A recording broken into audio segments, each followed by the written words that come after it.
കല്ലുവാതുക്കൽ സമുദ്രതീരം മതേതര വയോജന കേന്ദ്രത്തിൽ വെച്ച് വാക്കടം ഗ്രൂപ്പിന്റെ പ്രഥമ കവിതാ സമാഹാരമായ ഗ്രീഷ്മ കവിതകളുടെ പ്രകാശനം നടന്നു. ഇതിനോടനുബന്ധിച്ച് നടന്ന പൊതുസമ്മേളനം മലയാളത്തിലെ യുവ സാഹിത്യകാരൻ ആദി ഉദ്ഘാടനം ചെയ്ത് സംസാരിച്ചു.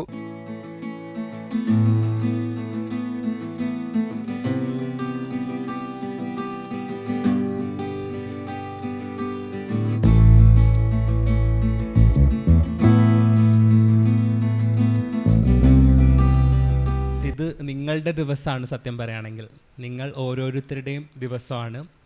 അപ്പം ഞാനൊരു പ്രാസംഗികനൊന്നുമല്ല, അതുകൊണ്ട് തന്നെ വലിയൊരു ഉദ്ഘാടന പ്രസംഗമൊക്കെ പ്രതീക്ഷിക്കുന്നവർ നിരാശപ്പെടാൻ സാധ്യതയുണ്ടെന്നുള്ള മുന്നറിയിപ്പ് ആദ്യമേ തരട്ടെ. സുനിലേട്ടൻ നിർബന്ധിച്ച് വിളിച്ചതുകൊണ്ട് മാത്രമാണ് ഇന്ന് ഈ പരിപാടിയിൽ പങ്കെടുക്കാനും ഈ രീതിയിൽ ഈ വേദിയിൽ നിൽക്കാനും സാധിച്ചിട്ടുള്ളത്. പൊതുവേ ഞാൻ ദൂരെ യാത്ര പൊതുവേ വളരെ കുറവാണ്. അപ്പം യാത്രയുടെ ഭയങ്കര ക്ഷീണവും ബുദ്ധിമുട്ടും ഒക്കെ ഉണ്ട്. എന്തായാലും ഇന്നൊരു സ്വാതന്ത്ര്യദിനത്തിൽ കൂടിയാണ് നമ്മൾ നിൽക്കുന്നത്. അത് പറഞ്ഞുകൊണ്ട് തുടങ്ങാമെന്ന് വിചാരിക്കുന്നു. വളരെ കുറച്ച് കാര്യങ്ങൾ മാത്രം സംസാരിക്കാം. അപ്പം 79ാമത്തെ സ്വാതന്ത്ര്യ ദിനമാണ് നമ്മൾ ആഘോഷിക്കുന്നത്. ഭരണഘടന വായിച്ചുകൊണ്ടാണ്, ഭരണഘടനയുടെ ആമുഖം വായിച്ചുകൊണ്ടാണ് നമ്മൾ അത് ആചരിച്ചത് കുറച്ച് സമയങ്ങൾക്ക് മുന്നേ.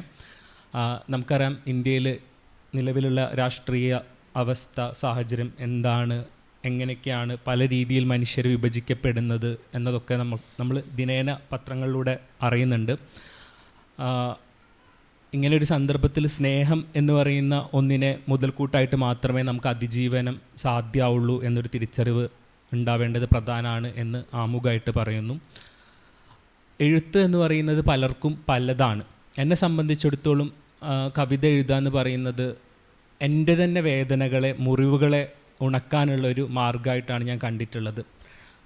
അപ്പം സ്വന്തമായിട്ടൊരു എഴുത്ത് ഒരു പുസ്തക രൂപത്തിൽ അച്ചടി മഷി പോരണ്ട് കയ്യിൽ കിട്ടുക എന്ന് പറയുന്നത് വളരെ സന്തോഷമുള്ള കാര്യമാണ്. നമ്മൾ അടയാളപ്പെടുത്താണ്. നമ്മൾ വെറുതെ ജീവിച്ച മനുഷ്യരല്ല. പല കാരണങ്ങൾ കൊണ്ട്, പല സാഹചര്യങ്ങളിൽ നിന്ന് വരുന്ന വീട്ടമ്മമാരായിട്ടുള്ള ആളുകൾ, പല ജോലികൾ ചെയ്യുന്ന ആളുകൾ, വലിയ സാഹിത്യത്തിൻ്റെ പാരമ്പര്യമോ വായനയുടെ എഴുത്തിൻ്റെ യാതൊരു പാരമ്പര്യവും ഇല്ലാത്ത ആളുകൾ, അങ്ങനെയുള്ള ഒരു കൂട്ടം മനുഷ്യർ ഒരുമിച്ച് സാഹിത്യത്തിനെക്കുറിച്ചും സർഗാത്മകതയെക്കുറിച്ചും മറ്റ് രാഷ്ട്രീയ കാര്യങ്ങളെക്കുറിച്ചൊക്കെ സംസാരിക്കുന്നത്, അങ്ങനത്തെ ഇടങ്ങൾ ഉണ്ടാവുന്നത് വളരെ സന്തോഷം ഉണ്ടാക്കുന്ന കാര്യമാണ്. സുനിലേട്ടൻ ഈ പരിപാടിക്ക് ക്ഷണിച്ചതിന് പിന്നാലെ ചെയ്തത് ആ ഗ്രൂപ്പിലേക്ക് എന്നെ ആഡ് ചെയ്യാനുള്ളതാണ്. ഞാൻ ഗ്രൂപ്പിൽ അത്ര ആക്റ്റീവ് അല്ലെങ്കിലും ഞാൻ അതിൽ വരുന്ന കാര്യങ്ങളൊക്കെ ശ്രദ്ധിക്കാറും വായിക്കാറും ചെയ്യാറുണ്ട്. അപ്പം കവിതയെക്കുറിച്ച്, സാഹിത്യത്തെക്കുറിച്ച്, സർഗാത്മകതയെക്കുറിച്ചൊക്കെ സംസാരിക്കുക എന്ന് പറയുന്നത് ഈ കാലത്ത്, കെട്ട കാലത്ത്, വളരെയധികം മനുഷ്യർ വിഭജിച്ചുകൊണ്ടിരിക്കുന്നൊരു ഒരു കാലത്ത് വളരെ പ്രാധാന്യമുള്ള, രാഷ്ട്രീയ മൂല്യമുള്ള കാര്യമായിട്ടാണ് ഞാൻ മനസ്സിലാക്കുന്നത്. അപ്പം എന്നെ സംബന്ധിച്ചിടത്തോളം സാഹിത്യം എന്ന് പറയുന്നത്, കവിത എന്ന് പറയുന്നത്, എൻ്റെ കുടുംബം അല്ലെങ്കിൽ ഞാൻ വളർന്നു വന്ന സാഹചര്യം എന്ന് പറയുന്നത് എഴുത്തിൻ്റെയും വായനയുടെയും യാതൊരു പാരമ്പര്യം ഇല്ലാത്തൊരു സാഹചര്യമാണ്. എൻ്റെ അമ്മ ഒരു ഹോട്ടലിൽ ജോലിക്കാരിയായിട്ടാണ് നിൽക്കുന്നത്. അച്ഛൻ ഒരു കൂലിപ്പണിക്കാരനാണ്. വലിയ വിദ്യാഭ്യാസമൊന്നുമില്ലാത്ത ഒരു സാഹചര്യത്തിൽ നിന്നാണ് വന്നിട്ടുള്ളത്. അപ്പം നമ്മളെ സംബന്ധിച്ചിടത്തോളം നമ്മളെ അടയാളപ്പെടുത്തുക എന്ന് പറയുന്നത്, ഒരുപാട് ആരും നമുക്ക് വേണ്ടിയിട്ട് വലിയ കസേരകളൊന്നും ഒരുക്കി തരില്ല. ആരും നമ്മളെ കൈപിടിച്ചുയർത്ത ഒരു രക്ഷകന്മാരും ഉണ്ടാവില്ല. വലിയ തന്തമാരോ ഒന്നും ഉണ്ടാവില്ല നമ്മളെ സാഹിത്യത്തിൻ്റെ വലിയ കൊട്ടാരങ്ങളിലേക്ക് കൈപിടിച്ചുയർത്താൻ. നമ്മൾ സ്വന്തമായിട്ട് വഴിവെട്ടി വന്ന മനുഷ്യരാണ്. ചിലപ്പോഴൊക്കെ തോറ്റുപോയ മനുഷ്യർ കൂടിയാണ്. തോൽക്കുക എന്ന് പറയുന്ന ഒരു മോശം കാര്യമായിട്ട് ഒരിക്കലും കരുതേണ്ടതില്ല. തോൽക്കുക എന്ന് പറയുന്നത് വളരെ ധൈര്യം ആവശ്യമുള്ളൊരു കാര്യമാണ്. അപ്പം നമ്മുടെ ചെറിയ ചെറിയ പ്രശ്നങ്ങൾ, നമ്മുടെ പരിമിതികൾ, നമ്മൾ ഉണ്ടാക്കിയിട്ടുള്ളത്, നമ്മൾ എഴുതിയിട്ടുള്ളത് മഹത്തായ സൃഷ്ടിയൊന്നും ആയിക്കൊള്ളണമെന്നില്ല. നിരന്തരം പുതുക്കിയും പരിശീലനം ചെയ്തും തന്നെയാണ് ഒരാൾ നല്ല കവിയോ എഴുത്തുകാരനോ എഴുത്തുകാരിയോ ഒക്കെ ആയി മാറുന്നത്. അങ്ങനെ നിരന്തരം പുതുക്കാനും സ്വന്തമായിട്ട് ഇരിപ്പിടങ്ങൾ ഉണ്ടാക്കിയെടുക്കാനും നിങ്ങൾ ഓരോരുത്തർക്കും കഴിയട്ടെ എന്ന് മാത്രം ആശംസിച്ചുകൊണ്ട് ഈ യോഗം ഉദ്ഘാടനം ചെയ്തതായിട്ട് അറിയിക്കുന്ന ഒരുപാട് സ്നേഹം. ചീഫ് അഡ്മിൻ സുനിൽ നടക്കൽ അധ്യക്ഷത വഹിച്ചു. 57 പ്രിയപ്പെട്ടവരുടെ കവിതകളാണ് ഇന്നിവിടെ ഗ്രീഷ്മ കവിതയിലൂടെ പുറത്തിറക്കുന്നത്. എന്തു പറയണം എന്നെനിക്കറിയില്ല. ഞാൻ കേരളത്തിലെ ഒരു വലിയ സാഹിത്യ ഗ്രൂപ്പിൻ്റെ എഡിറ്ററായിരിക്കുന്ന ഒരു ഘട്ടത്തിൽ കോഴിക്കോടുള്ള ഒരു കുട്ടിയുടെ എഴുതാനുള്ള അവസരം നിഷേധിച്ചു. അപ്പോൾ ഒരു തെറ്റിദ്ധാരണയുടെ ഭാഗമായി എഡിറ്ററായ ഞാനാണ് അത് ചെയ്തതെന്ന് ആ കുട്ടി കരുതുകയും അങ്ങനെ അയാൾ എഴുത്ത് നിർത്തുകയും ചെയ്തൊരു സാഹചര്യം ഉണ്ടായി. ഞാനങ്ങനെ ആ ഗ്രൂപ്പിൽ നിന്ന് അന്ന് തന്നെ എഡിറ്ററെ ജോലി അവസാനിപ്പിച്ചുകൊണ്ട് എഴുതി കൊടുക്കുകയും അപ്പോൾ എനിക്കെതിരെ അവർ മാനനഷ്ടത്തിനടക്കം കേസ് കൊടുത്ത ഒരു സാഹചര്യം ഉണ്ടായി. ആ ഘട്ടത്തിലാണ് മലയാളത്തിലെ സാധാരണക്കാരായിട്ടുള്ള എഴുത്തുകാർക്ക് അവരുടെ സൃഷ്ടികൾ പുറത്തു വരുന്ന തരത്തിൽ ഒരു അവസരം ഉണ്ടാകണമെന്ന് ആഗ്രഹിച്ചതിൻ്റെ അടിസ്ഥാനത്തിലാണ് വാക്കിടം എന്ന് പറയുന്ന ഒരു ഗ്രൂപ്പിന് രൂപം നൽകുകയും ഏകദേശം 135-ലധികം പ്രിയപ്പെട്ടവർ ആ ഗ്രൂപ്പിൽ ഇപ്പോൾ നിലവിൽ അംഗങ്ങളാണ്. അതിൽ 57 പേരുടെ കവിതകളാണ് ഇന്ന് ഗ്രീഷ്മ കവിതകൾ എന്ന പുസ്തകത്തിലൂടെ പുറത്തേക്ക് വരുന്നത്. അഞ്ജു ബിനു സ്വാഗതം ആശംസിച്ചു. ദത്തു മുഖ്യ പ്രഭാഷണം നടത്തി. അറിവോ ജ്ഞാനമോ ഒന്നുമുള്ള ആളല്ല, എന്നാലും വന്ന ഒരു ഫസ്റ്റ് ഇംപ്രഷൻ എന്ന് പറയുന്നത് വലിയൊരു കാര്യമാണ്. കാരണം ഇവിടെ വന്നപ്പോൾ എന്നെക്കൊണ്ട് കവിത ചൊല്ലാൻ പറ്റാത്ത ഒരാളാണ്. പക്ഷേ ഇവിടെ വന്നിരുന്നപ്പോൾ എല്ലാവരും വളരെ നല്ല ശബ്ദമാണ് എല്ലാവരുടെയും. ഞാനത് ശ്രദ്ധിച്ചു. എല്ലാ കവിതകളും ആ കവിത എഴുതുന്ന ഏത് തീവ്രതയിലാണോ അത് അവർക്ക് അവതരിപ്പിക്കാൻ സാധിക്കുന്നു എന്ന് പറയുന്നത് ചെറിയ കാര്യമല്ല. ഇന്ന് നിങ്ങളുടെ ദിവസമാണ്. അപ്പോൾ ഏറ്റവും ഭംഗിയായി ആദ്യ കുഞ്ഞിനെ വരവേൽക്കാനുള്ള ക്ഷമയോടെ കാത്തിരിക്കുന്നവരാണ്. ഞാൻ എല്ലായിടത്തും പറയാറുള്ള ഒരു കാര്യം തന്നെ പറയാം. പുസ്തകങ്ങളെന്ന് പറയുന്നത് ജീവിതത്തിൽ ഒരു മനുഷ്യൻ ജീവിതത്തിനടിയിൽ കുഴിച്ചിട്ട അനുഭവങ്ങളെ എഴുത്തുകാരൻ മോഷ്ടിക്കുകയും കാലക്രമേണ അത് കഥയോ കവിതയോ നോവലോ ആയി തൊണ്ടി മുതലുകളായി പിടിക്കപ്പെടുകയും ചെയ്യുന്നു എന്നാണ്. ഇത് ഞാൻ പറഞ്ഞതല്ല, വെനീസ് ഓഫ് ലാറ്റിൻ അമേരിക്ക എന്ന് പറയുന്നൊരു പുസ്തകങ്ങളെ പറ്റിയുള്ള നിർവചനമാണ്. നമ്മൾ ഇപ്പോൾ എഴുതി തുടങ്ങുന്നവർ എന്നുള്ള നിലയിൽ ഞാനും എഴുതി തുടങ്ങി. ആദ്യ പുസ്തകം നമുക്ക് വളരെ കുറേ നാളുകൾക്ക് ശേഷം ആദ്യ പുസ്തകം വേണ്ടിയിരുന്നില്ല എന്ന് തോന്നിയിട്ടുള്ള, അപ്പോൾ ഇറക്കേണ്ടിയിരുന്നില്ല എന്ന് തോന്നിയിട്ടുള്ള ഒരാളാണ്. അപ്പോൾ 57 കവികൾ അവരുടെ പ്രതീക്ഷകളോടെ അവരുടെ അക്ഷരങ്ങളെ പുറത്തു കൊണ്ടുവരികയാണ്. ഞാൻ സാധാരണ ഗദ്യകവിത എഴുതുന്നയാളാണ്. അങ്ങനെ ഒരു കവിതയ്ക്ക് അങ്ങനെ ഒരു കാറ്റഗറിയൊന്നും ആവശ്യമില്ല. എങ്കിലും ഇവിടെ അവതരിപ്പിച്ചതിൽ, ഞാൻ വന്നതിന് ശേഷം അവതരിപ്പിച്ചതെല്ലാം പദ്യകവിതകളാണ് ഞാൻ കണ്ടത്. അപ്പോൾ അത് ഇമ്പമോടെ ചൊല്ലാനുള്ള കഴിവും നിങ്ങൾക്ക് എല്ലാവർക്കും ഉണ്ട്. അപ്പോൾ ഞാനൊരു വീരാൻകുട്ടി മാഷിൻ്റെ ഒരു പുസ്തകത്തിൻ്റെ പേര് ഞാനിപ്പോൾ ഓർക്കുന്നില്ല. അദ്ദേഹം ആ പുസ്തകത്തിന് ആമുഖമായിട്ട് ഒരു കവിത കുറിച്ചിട്ടിട്ടുണ്ട്. അത് ഞാനിപ്പോൾ ഇവിടെ വായിക്കുന്നതിന് ഞാനത് പറയാം, ഇത് വായിച്ചതിന് ശേഷമേ. കവിതയിൽ വീടുള്ള ഒരാൾക്ക് ഒന്നിനെയും ഭയപ്പെടാനില്ല. ഏതു കാറ്റിലും മഴയിലും ഇളകാത്തതല്ലോ അതിൻ്റെ വാസ്തുവിദ്യ. ഭൂപരിഷ്കരണത്തിൻ്റെ ആശയം പോലും നേരാവണ്ണം വരാതെ പോയ ഒരു സാംസ്കാരിക ഭൂപ്രദേശമുണ്ട് മലയാള കവിതയിൽ. ഭാഷയുടെ പുറംപോക്കിൽ നിന്ന് വരുന്ന ഒരാൾക്ക് കവിതയിലെ വീട് എങ്ങനെ സങ്കല്പിക്കാനാകും? പെണ്ണും ആദിവാസിയും ദളിതരും ന്യൂനപക്ഷത്തിൽപ്പെട്ടവരും ട്രാൻസ്ജെൻഡറും എല്ലാം അടങ്ങുന്നവരുടെ ഒരു വൻനിര ഇപ്പോഴും ഏറെക്കുറെ പുറത്തു തന്നെ. അവർ സുവർണ മലയാള കവിതയുടെ ജ്വല്ലറിക്കടയടയ്ക്കുന്നതും കാത്ത് രാത്രി വൈകുവോളം പുറം തിണ്ണയിൽ വിരിപ്പ് കടലാസുമായി കഴിയുന്നു. ഞെട്ടലുകൾ കൊണ്ട് നേരം വെളുപ്പിക്കുന്നു. അതിനിടയിൽ നല്ലവരായ വായനക്കാർ വാങ്ങിക്കൊടുക്കുന്നതാണ് അയാളുടെ അന്നം. അതിലൊരു പിടി എനിക്ക് കിട്ടിയതുകൊണ്ട് കവിതയിൽ ഇന്നും ജീവനോടെ ഇരിക്കുന്നു എന്നാണ് അദ്ദേഹം അതിൽ എഴുതിയിട്ടുള്ളത്. ഞാനിപ്പോൾ ഇത് പറയാനുള്ള കാരണം, നമ്മൾ എഴുതി തുടങ്ങുമ്പോൾ അതിനെ നിരുത്സാഹപ്പെടുത്താൻ, കവിതയ്ക്ക് വൃത്തമില്ല, പ്രാസമില്ല തുടങ്ങി പെണ്ണാണ് എഴുതുന്നതെങ്കിൽ കേൾക്കേണ്ടി വരുന്ന അധിക്ഷേപങ്ങൾ അതിനപ്പുറമാണ്. അനുഭവിച്ചിട്ടുള്ള ചെറിയ തോതിലൊക്കെ പിന്നെ ഒരുപാട് കൂട്ടുകാർ അനുഭവിക്കുന്നത് പറയുന്നുമുണ്ട്. പെണ്ണെഴുതുന്നെങ്കിൽ അവരുടെ രൂപം നോക്കിയാണ് കവിതയെ വിലയിരുത്തുന്നത് എന്ന് പ്രമുഖരായ ചില എഴുത്തുകാർ കൂടി പറഞ്ഞു കേൾക്കുമ്പോൾ നമുക്ക് ഒത്തിരി വിഷമം തോന്നും. ആണോ പെണ്ണോ എന്നുള്ളതല്ല, ആണോ പെണ്ണോ മറ്റ് ജെൻഡറുകളിൽപ്പെട്ട മനുഷ്യരോ എഴുതുന്നത് എന്നുള്ളതല്ല, അത് എങ്ങനെയാണ് നമ്മൾ സ്വീകരിക്കുന്നു എന്നുള്ളതാണ്. ഒരു കവിതയെ അല്ലെങ്കിൽ കഥയെ എനിക്കിഷ്ടപ്പെട്ട ഒരു കവിത നിങ്ങൾക്കിഷ്ടമായി കൊള്ളണമെന്നേ ഇല്ല. അതുകൊണ്ട് അതൊരു മികച്ച കവിത ആകാതിരിക്കുകയുമില്ല. ഞാൻ അനുഭവിക്കുന്ന എൻ്റെ ജീവിത സാഹചര്യമോ ഞാൻ നടന്നു വന്ന ഏതെങ്കിലും ചുറ്റുപാടുകളിൽ ഞാൻ കണ്ട മനുഷ്യരുടെ കഥകളോ ആകുമ്പോഴാണ് അതെനിക്ക് കൂടുതൽ കണക്റ്റ് ആവുന്നത്. മറ്റ് നമ്മൾ പണ്ട് ഉള്ളൂരിൻ്റെ കവിതകളൊക്കെ പഠിച്ചിരുന്നപ്പോൾ, നമ്മുടെ പ്രേമസംഗീതമൊക്കെ പഠിച്ചിരുന്നപ്പോൾ, ഒരൊറ്റ മതമുണ്ടുലകിന്നുയിരാം പ്രേമമതൊന്നല്ലോ പരക്കെ നമ്മെ പാലമൃതൂട്ടും പാർവണ ശശിബിംബം.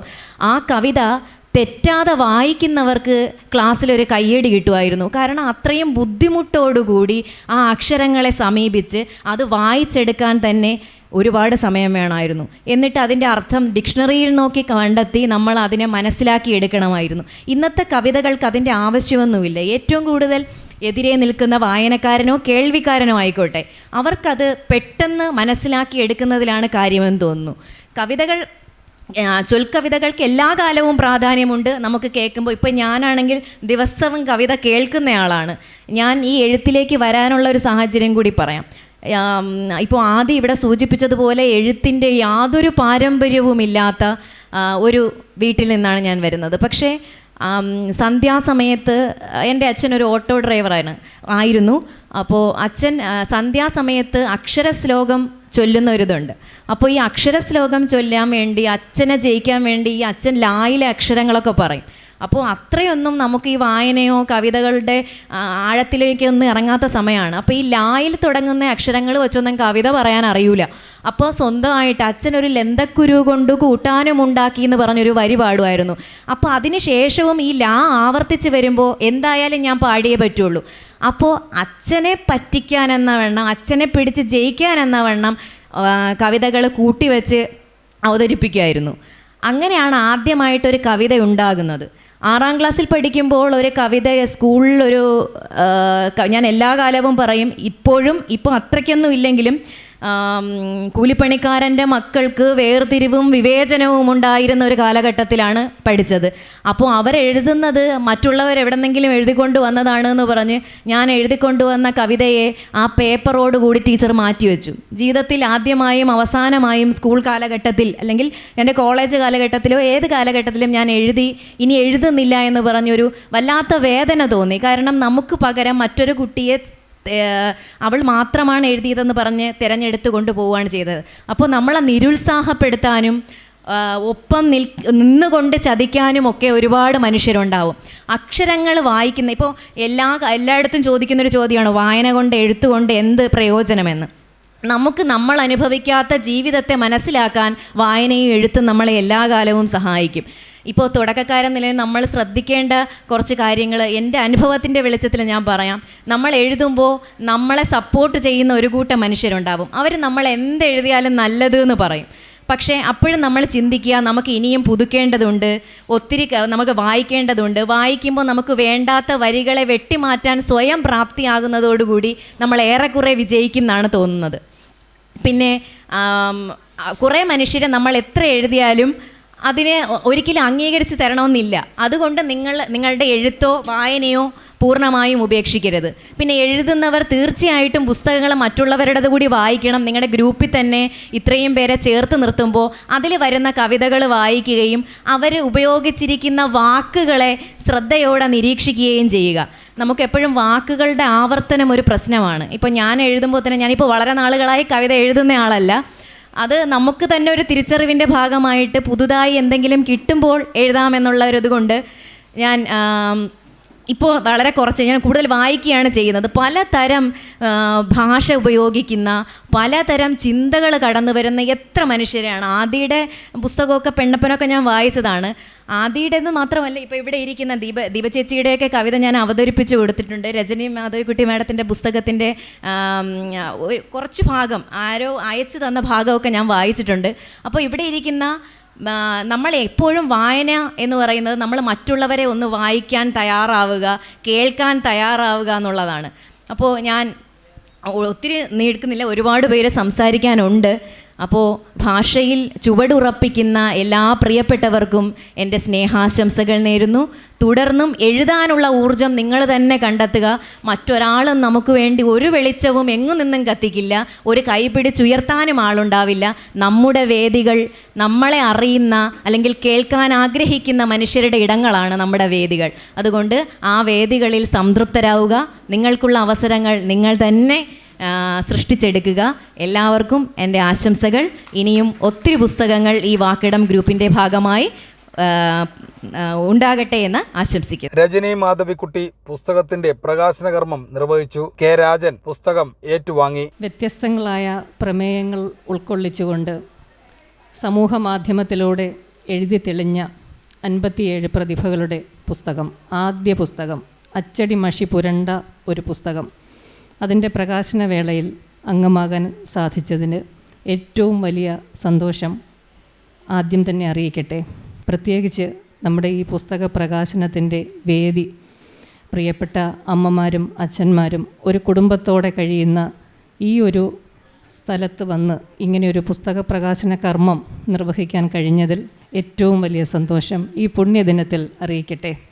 നമുക്കറിയാം, എഴുത്ത് ഓരോ മനുഷ്യൻ്റെയും ജന്മസിദ്ധമായ ഒരു കഴിവാണ്. ഒരിക്കലും അത് നമുക്ക് മറ്റൊരാളിനെ അനുകരിച്ചുകൊണ്ടോ ഒന്നും ചെയ്യുവാൻ സാധിക്കുകയില്ല. പക്ഷേ എഴുതുന്ന ഓരോരുത്തർക്കും അവരുടെ വാക്ക് അവരുടെ കുഞ്ഞാണ്. അതുകൊണ്ട് തന്നെ ആ കുഞ്ഞിനെ ഏറ്റവും മനോഹരമായി വളർത്തേണ്ട ചുമതല നമ്മൾ എഴുത്തുകാർക്ക് തന്നെയാണ്.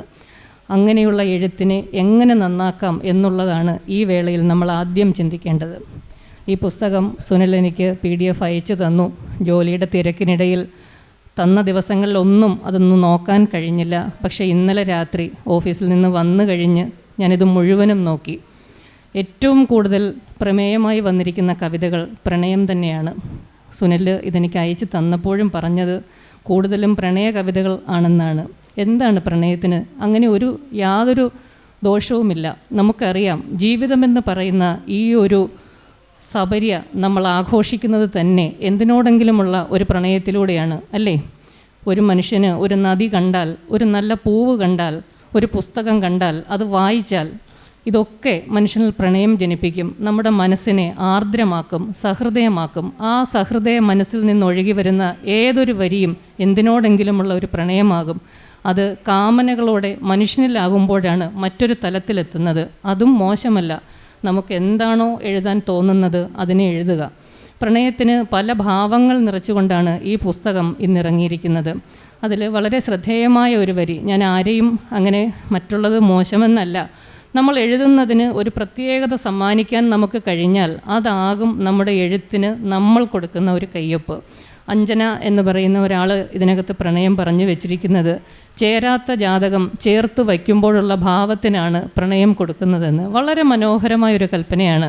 അതുപോലെ ഗുരുദേവനെക്കുറിച്ചും ജീവിതത്തെക്കുറിച്ചും കൊറോണയെക്കുറിച്ചും പ്രകൃതിയെക്കുറിച്ചും മകളെക്കുറിച്ച് എഴുതിയ ഒരു കവിത, ചിഞ്ചുവിൻ്റെ മകളെക്കുറിച്ച് എഴുതിയ കവിത ഇന്നത്തെ സമൂഹം വായിക്കേണ്ടത് തന്നെയാണ്.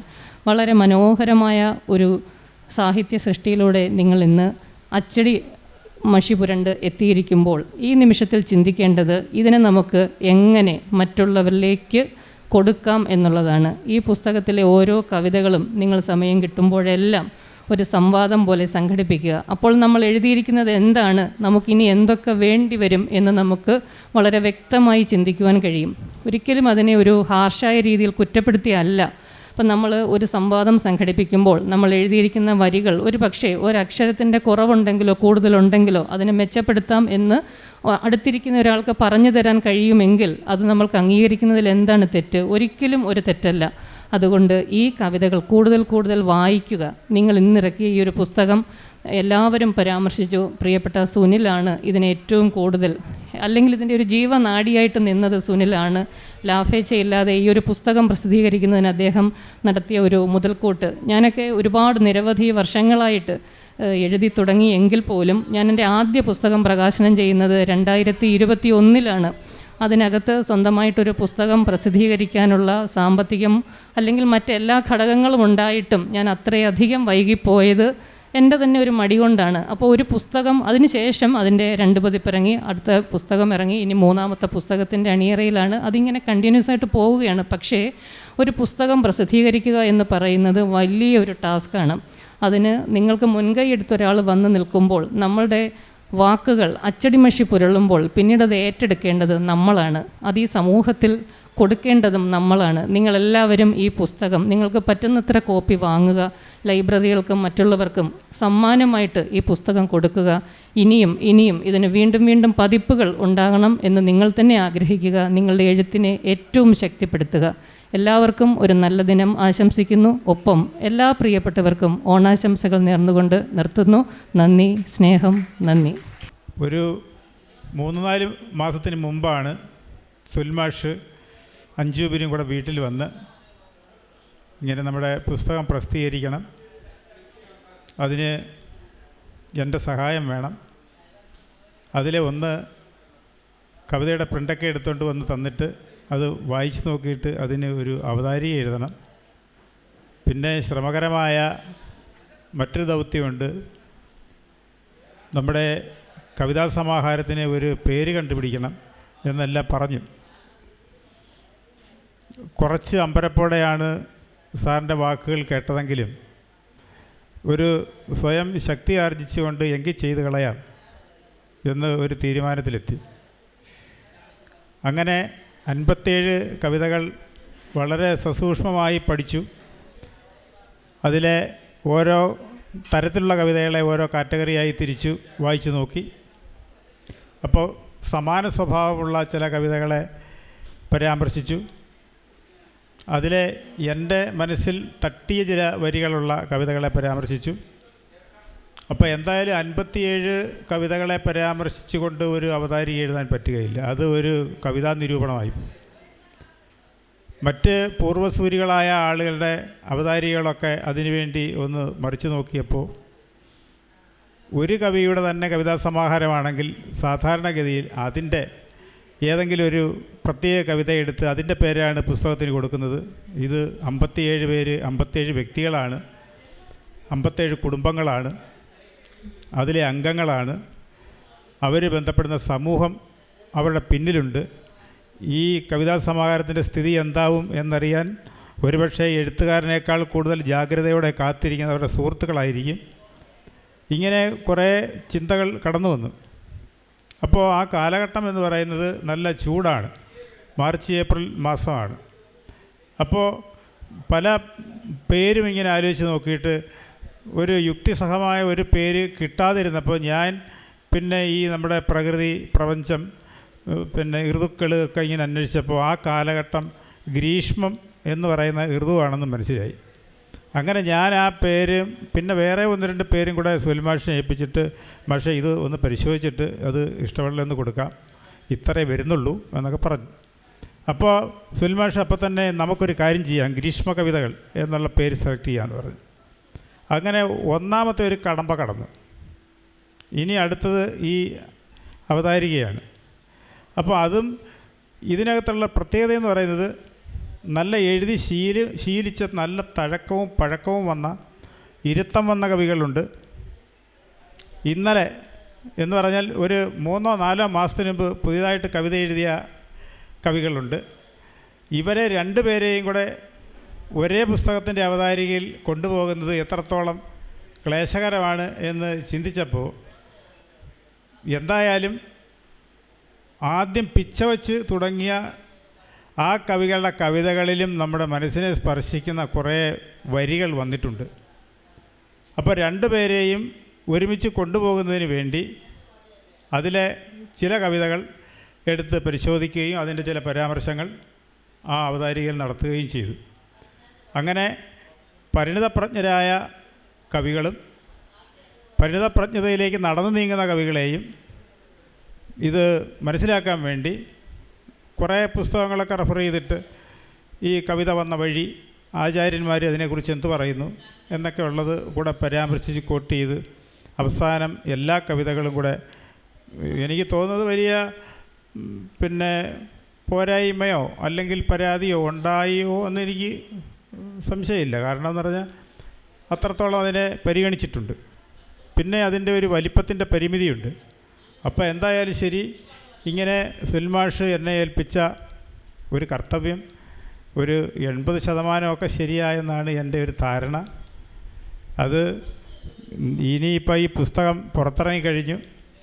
ഇതിലെഴുതിയവരും അതിൽ പരാമർശിക്കപ്പെട്ടവരും ബാക്കിയുള്ള ആളുകളും ഈ കവിത എഴുതിയയാളുടെ സുഹൃത്തുക്കളും വീട്ടുകാരും അവർ പരിചയപ്പെടുന്ന നാട്ടുകാരും ഒക്കെയാണ് ഇതിൻ്റെ അവതാരികയെക്കുറിച്ചും പുസ്തകത്തിനെക്കുറിച്ചൊക്കെ വിലയിരുത്തേണ്ടത്. കാരണം പുസ്തകം നമ്മുടെ കയ്യിൽ നിന്ന് പോയി, ഇനി പിന്നെ മറ്റുള്ളവരാണ് ഇതിൻ്റെ ഇവാലുവേറ്റ് ചെയ്യേണ്ടുന്നത്. അത് ഒരുവിധം നടക്കും എന്ന് എനിക്ക് നല്ല ഉറപ്പുണ്ട്. അതുപോലെ വാക്ക് പൂക്കുന്ന ഇടം എന്ന ഈ സാഹിത്യ കൂട്ടായ്മ ഞാൻ കണ്ട ഏറ്റവും വലിയ പ്രത്യേകത, ഏറ്റവും നവജാതരായ കവികളെ പോലെ തന്നെ അല്ലാത്തവരെയും വളരെ സ്നേഹിക്കുകയും ആദരിക്കുകയും ചെയ്യുന്നു.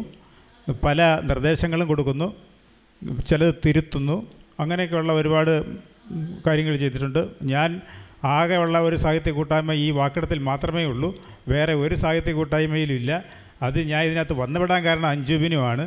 അഞ്ജുബിന് ഒരു ദിവസം എന്നെ ചേർത്തിട്ടാണ് പറയുന്നത്, സാറിനെ ഇതുവരെ ചേർത്തിട്ടുണ്ട്, പക്ഷേ ഞാൻ ഒരു എഴുത്തുകാരനല്ല. അതുകൊണ്ട് ഇതിനകത്ത് ഞാൻ ഒന്നും എഴുതിയിട്ടില്ല. ഇതിനകത്ത് ആകെ എഴുതിയിട്ടുള്ളത് അവതാരിക മാത്രമേ എഴുതിയിട്ടുള്ളൂ. അതൊരു ദിവസം ഈ ഗ്രൂപ്പിനകത്ത് വന്നെന്നാണ് എനിക്ക് തോന്നുന്നത്.